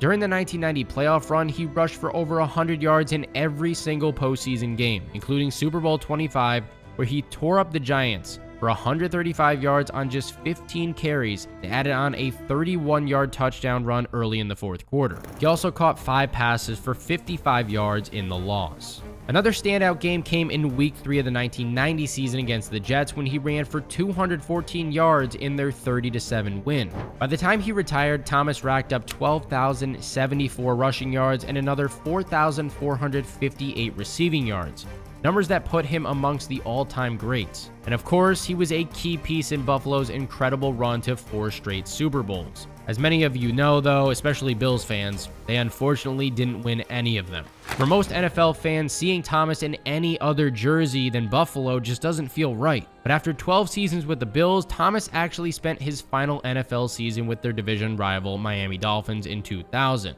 Doesn't it seem like a lot of these guys go to Miami for some reason for their final year?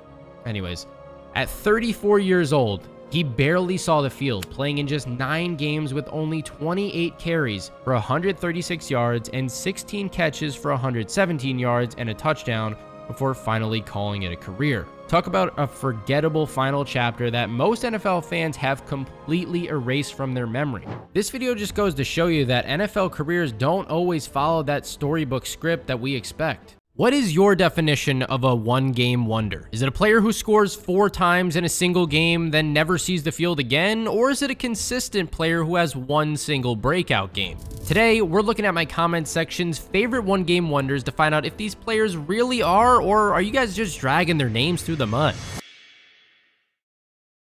Starting off, we have David Tyree. And obviously, if you look at his career stats, there's nothing to sing about. Just 54 catches for 650 yards across 6 regular seasons. That's less than 1 catch per game. The former 6th-round pick never had more than 2 touchdowns in a season and wasn't exactly burning up the field with speed. But then came February 3rd, 2008, Super Bowl 42. The New England Patriots trying to rewrite history. The undefeated Patriots were 12-point favorites against the Giants, looking to cement their place as the greatest team of all time. But late in the fourth quarter, with the Giants down 14-10 and facing a crucial 3rd down, Eli Manning somehow escaped the pressure and heaved a pass downfield. That's when Tyree made NFL history. Pressure from Thomas off the edge. Eli Manning stays on his feet, airs it out down the field. It is caught by Tyree.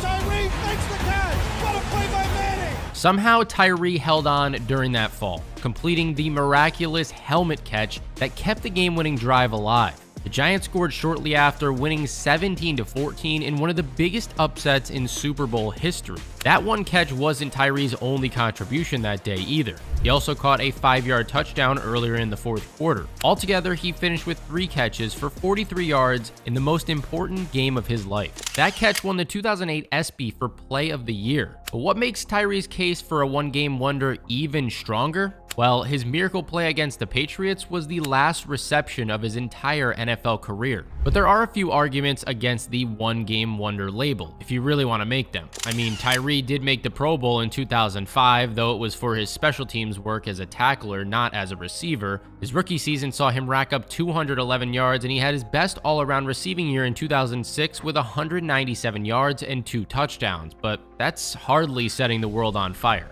After sitting out the 2008 season with an injured knee, Tyree signed with the Ravens for the 2009 season and appeared in 10 games, but he didn't do anything as a receiver. He eventually returned to the Giants on a 1-day contract in 2010 to retire with the team that drafted him in the first place. So yeah, Tyree's entire legacy comes down to one incredible game, and really, if you think about it, one miraculous play that will be replayed for as long as football exists. He's a pretty good example of a one-game wonder, or even a one-play wonder if we want to get that specific. Next up, Harold mentioned Marcus Wheaton, but unlike Tyree, Wheaton actually put together some okay numbers during his time in the league. He finished his regular season career with 110 catches for 1,559 yards and 8 touchdowns, which is nothing earth-shattering, but definitely more production than your typical one-game wonder would see. After the Steelers drafted him in the 3rd round of the 2013 draft, Wheaton developed into a decent complementary receiver.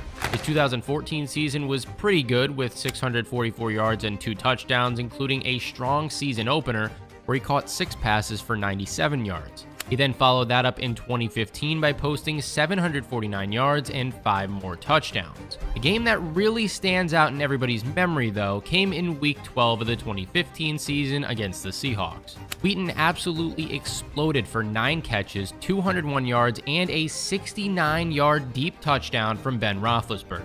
On a new set of downs, looking around and launching for Wheaton. Wheaton has it!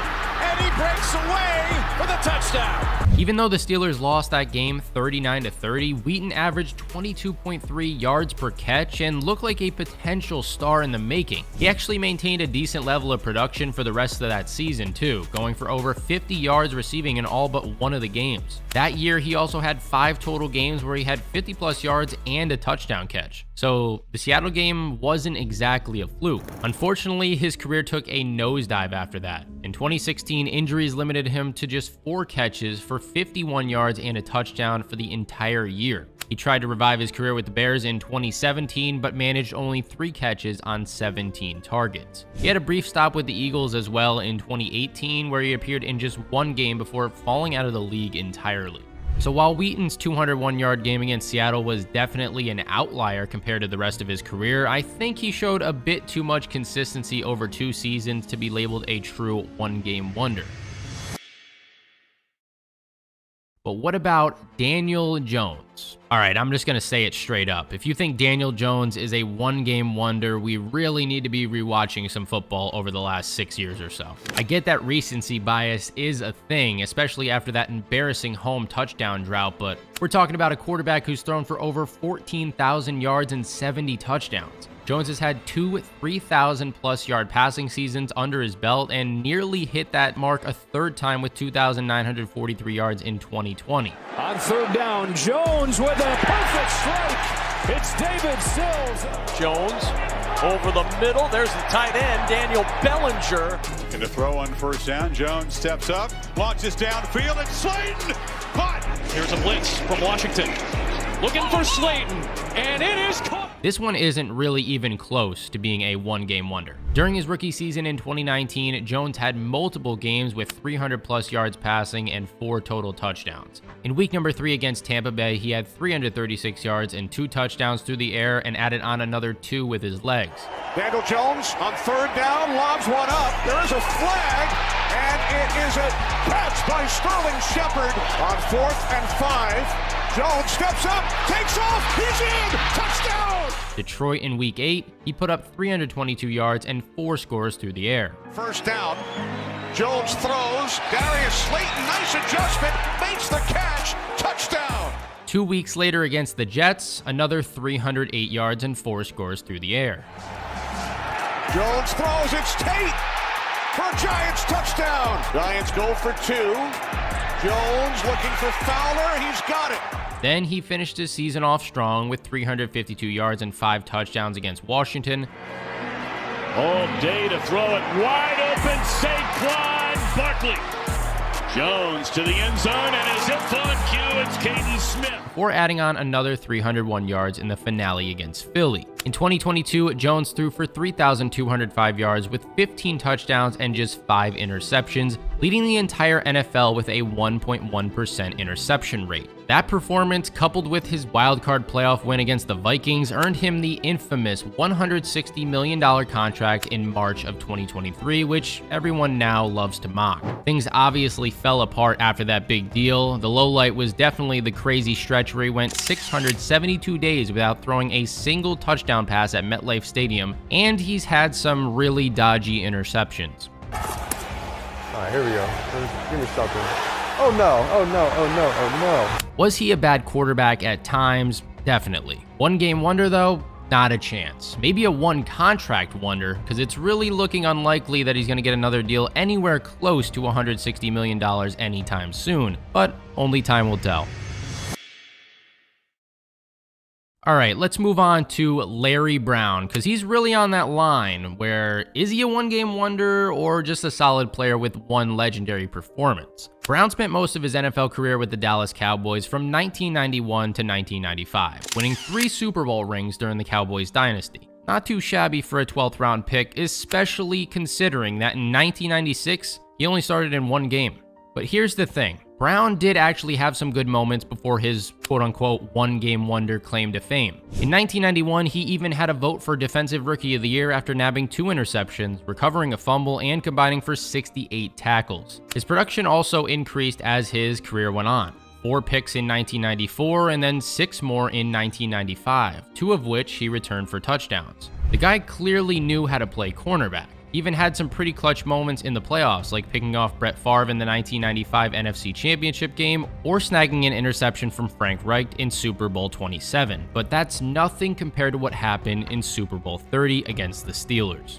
We got to hold on and have a little bit of luck help us out at the end. And Larry Brown happened to be in the right place at the right time twice. Here's O'Donnell, big blitz, and he fires a pass, and it's pulled in and intercepted at the 40. Here's a pass in the flat, picked up by the Cowboys. Larry Brown may score. During that game, Brown became the first cornerback to win Super Bowl MVP after picking off Neil O'Donnell twice. The Cowboys converted both turnovers into touchdowns, securing their 3rd championship in 4 years. After that Super Bowl run, Brown hit free agency hoping to stay in Dallas, but they couldn't afford him. Instead, he signed a 5-year, $12 million deal with the Raiders. Unfortunately, that's where this story ends. Brown played just 12 games over the next 2 seasons in Oakland, starting only once and recording a single interception before being released. He briefly returned to the Cowboys in 1998, but registered just 1 tackle in 4 games. So, is Brown a one-game wonder? For me, not exactly. He had a legitimate 5-year run as a starter with several good seasons and playoff moments, but there's no question that 1 game completely overshadowed everything else that he accomplished and essentially bankrolled the rest of his career. So I guess this one really depends on your personal definition of what a one-game wonder really is.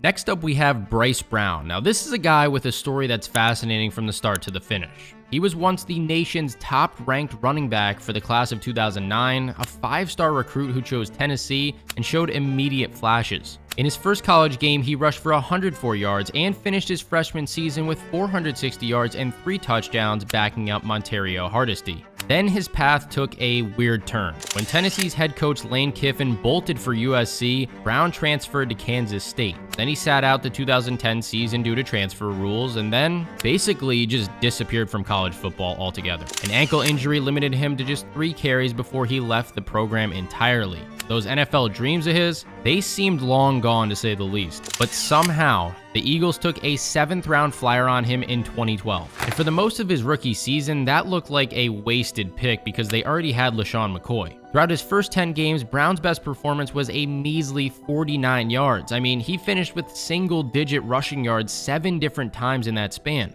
Then came week 12 against the Panthers. McCoy had a concussion, and out of absolutely nowhere, Brown exploded for 178 yards and 2 scores.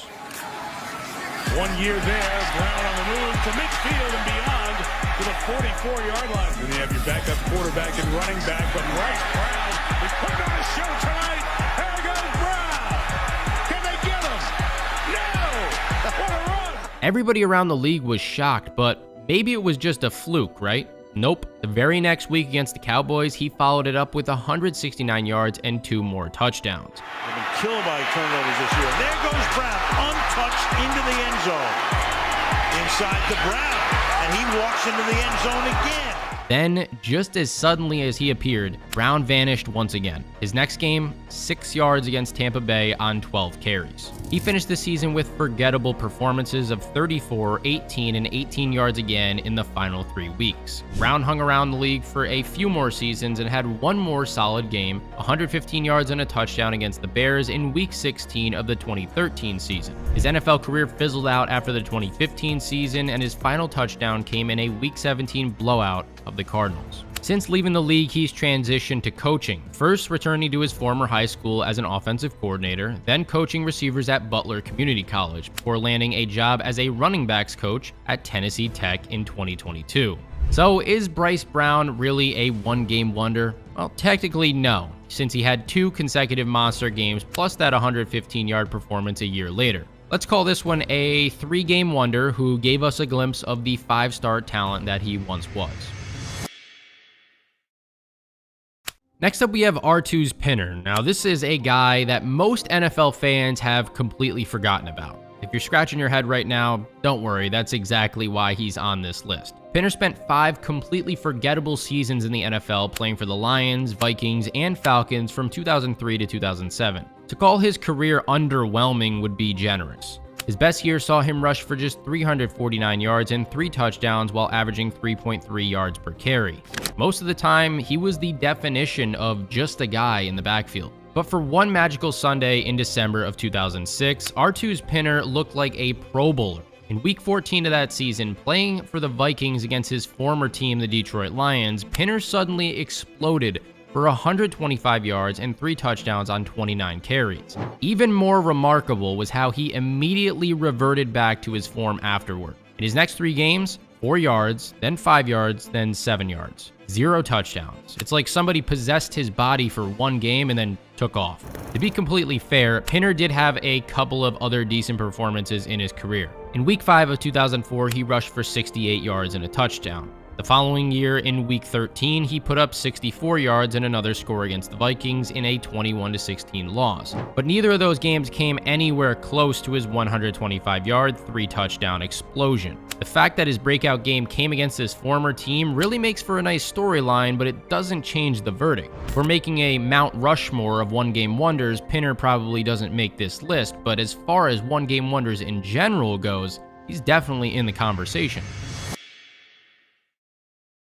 Larry Donnell shows how fantasy football can sometimes warp our perception of players. His 3-touchdown game against Washington in 2014 had fantasy managers rushing to the waiver wire to claim him, but was he really a one-game wonder? The undrafted tight end out of Grambling State spent 4 seasons with the New York Giants from 2013 through 2016, but it was during the 2014 season when he briefly became a household name. In a Week 4 Thursday night game against Washington on September 25th, Donnell caught 7 passes for 54 yards and 3 touchdowns in a 45-14 blowout win. Those touchdowns all came in the first half, the first 2 giving the Giants an early 14-0 lead, and then a 6-yarder with just over 2 minutes left in the second quarter to push the lead to 21-7. But here's why Donnell doesn't quite fit the one-game wonder mold. He actually had a solid 2014 season overall.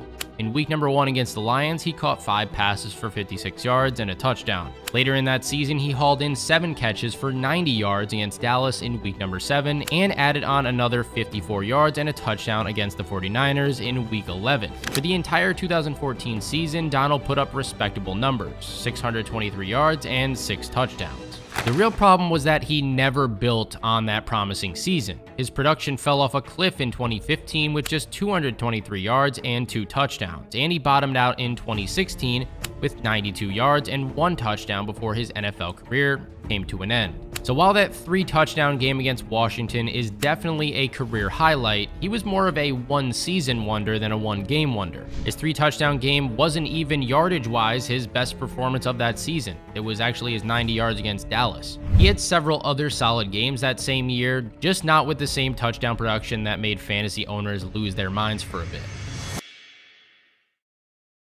Now we got to move on to Jawerl Thomas. And if you're saying, who right about now? Don't worry. Even dedicated NFL historians might need a minute to place Jawerl Thomas. He played for the early 1980s Los Angeles Rams, and his case is actually pretty fascinating. See, Thomas wasn't a one-game wonder. He was a consecutive 2-game wonder. It all happened at the end of the 1980 season when Thomas suddenly exploded in Week 15 against the Cowboys. To give you some context, the dude had 7 games with no carries that year, and he'd never had more than 8 rushing attempts in a single game. Then he rushed 16 times for 147 yards and a touchdown, averaging an incredible 9.2 yards per carry in a dominant 38-14 Rams victory. That kind of performance would have been enough to land him on this list, but Thomas wasn't done yet. The very next week against Atlanta, he followed it up with an equally impressive performance. 19 carries, 144 yards, another touchdown, and 7.6 yards per carry in an overtime win. Back-to-back games with 140 yards and a touchdown. The Rams must have been thrilled heading into the 1981 season with their new star running back, but football can be very cruel. Want to guess Thomas's stats in his very next game? 2 carries for -10 yards. Yeah, you heard that right. -10 yards. He finished the entire 1981 season with just 118 yards and 0 touchdowns. Thomas hung around the league for a few more years, but never came close to recapturing that magic that he saw those 2 weeks in 1980. He did manage one more interesting footnote in week 5 of the 1984 season, where he posted one of the strongest stat lines you'll see: 3 carries, 4 yards, and 2 touchdowns. So while Joearl Thomas didn't qualify as a true one-game wonder, he's the perfect example of how unpredictable football can really be. And then we have Thomas Rawls. And if you want an even better example of how the one-game wonder label gets thrown around way too easily, he's your guy. He had a legitimately impressive stretch during the 2015 season with the Seahawks. With Marshawn Lynch dealing with an injury that year, Rawls stepped in and led the entire NFL in yards per attempt with a 5.6 average. His overall numbers that season were solid: 830 rushing yards and 4 touchdowns despite only starting in 7 games. The season didn't begin smoothly for him though. In week number 1 against the Rams, he managed just 5 yards on 2 attempts in an overtime loss. Week number 2, 9 offensive snaps without a single rush attempt. Then he got his chance in week number 3, where he broke out with 104 rushing yards. By week 5, he was rolling with 169 yards and a touchdown, averaging 7.3 yards per carry that game. His best performance came in week 11 when he absolutely destroyed the 49ers defense with 30 carries, 209 yards, 1 rushing touchdown, and 1 receiving touchdown. But the thing is, he followed these performances with more strong games. In week 12, he put up 81 yards and another touchdown. Week 13, another 101 yards and a score. Even the following year, Rawls had at least one more highlight game under his belt, rushing for 106 yards and 2 touchdowns against the Panthers in week 13. But his 2017 season with Seattle saw him gain just 157 yards and no touchdowns. And by 2018, he was barely hanging on with the Bengals, playing just 2 special team snaps in 1 game. So while Thomas Rawls faded as quickly as he appeared, he's definitely not a one-game wonder. Okay, now for Clint Longley. And if you're looking for the textbook definition of a one-game wonder, Longley's story is hard to beat. If there's ever an incredible NFL example of 15 minutes of fame, it's Clint Longley's. Darren Talbot actually came out and said they were going to knock Roger out, and then they went ahead and did knock him out. Without Roger, Roger was everything. And here he comes, the Mad Bomber, Clint Longley. See, on Thanksgiving Day 1974, the Dallas Cowboys were in trouble. Not only were they in danger of being eliminated from playoff contention, but their superstar quarterback Roger Staubach had been knocked out of the game with a concussion, and they were trailing Washington 16-3 in the third quarter. Clint Longley was a completely unknown guy making his debut in the NFL on national television. What happened next was pure football magic. Longley, who had never thrown a pass in a regular season NFL game before, suddenly was playing like a veteran. He completed 11 of his 20 pass attempts for 203 yards and 2 touchdowns. First, he connected with Billy Joe Dupree for a touchdown to bring the Cowboys within striking distance. After a Walt Garrison run put Dallas ahead 17-16, Washington reclaimed the lead with a 19-yard touchdown run from Dwayne Thomas. But Longley wasn't done. He wasn't going to give up. With time running out, he connected with Drew Pearson for a game-winning 50-yard touchdown pass. Overnight, Longley became a Dallas Cowboys legend. Fans were buzzing about the rookie quarterback who came out of nowhere to save Thanksgiving. But that's where this Cinderella story comes to an end. Longley barely played again, though he did have one decent performance in week number 9 of the 1976 season, where he went 8 for 11 for 90 yards and 2 scores. His final career numbers are just 441 passing yards and 5 touchdowns across just 9 career games with only 2 starts during the regular season. Almost half of his career production came in that single Thanksgiving game against Washington. Longley is the definition of a one-game wonder, a player who had one spectacular performance that completely overshadows everything else in his career. There's a reason why 50 years later, football fans still talk about the Mad Bomber and his Thanksgiving Day miracle. Okay, so some of these guys truly earned the one-game wonder label, while others deserve a bit more credit for their careers that had at least a few bright spots. But I want to know what you think. Did we miss any obvious guys this time around? Also, I want you guys to comment down below your favorite one-season wonders that I didn't already cover in part 1. And if you enjoyed this breakdown, subscribe so I know to make more of this type of content.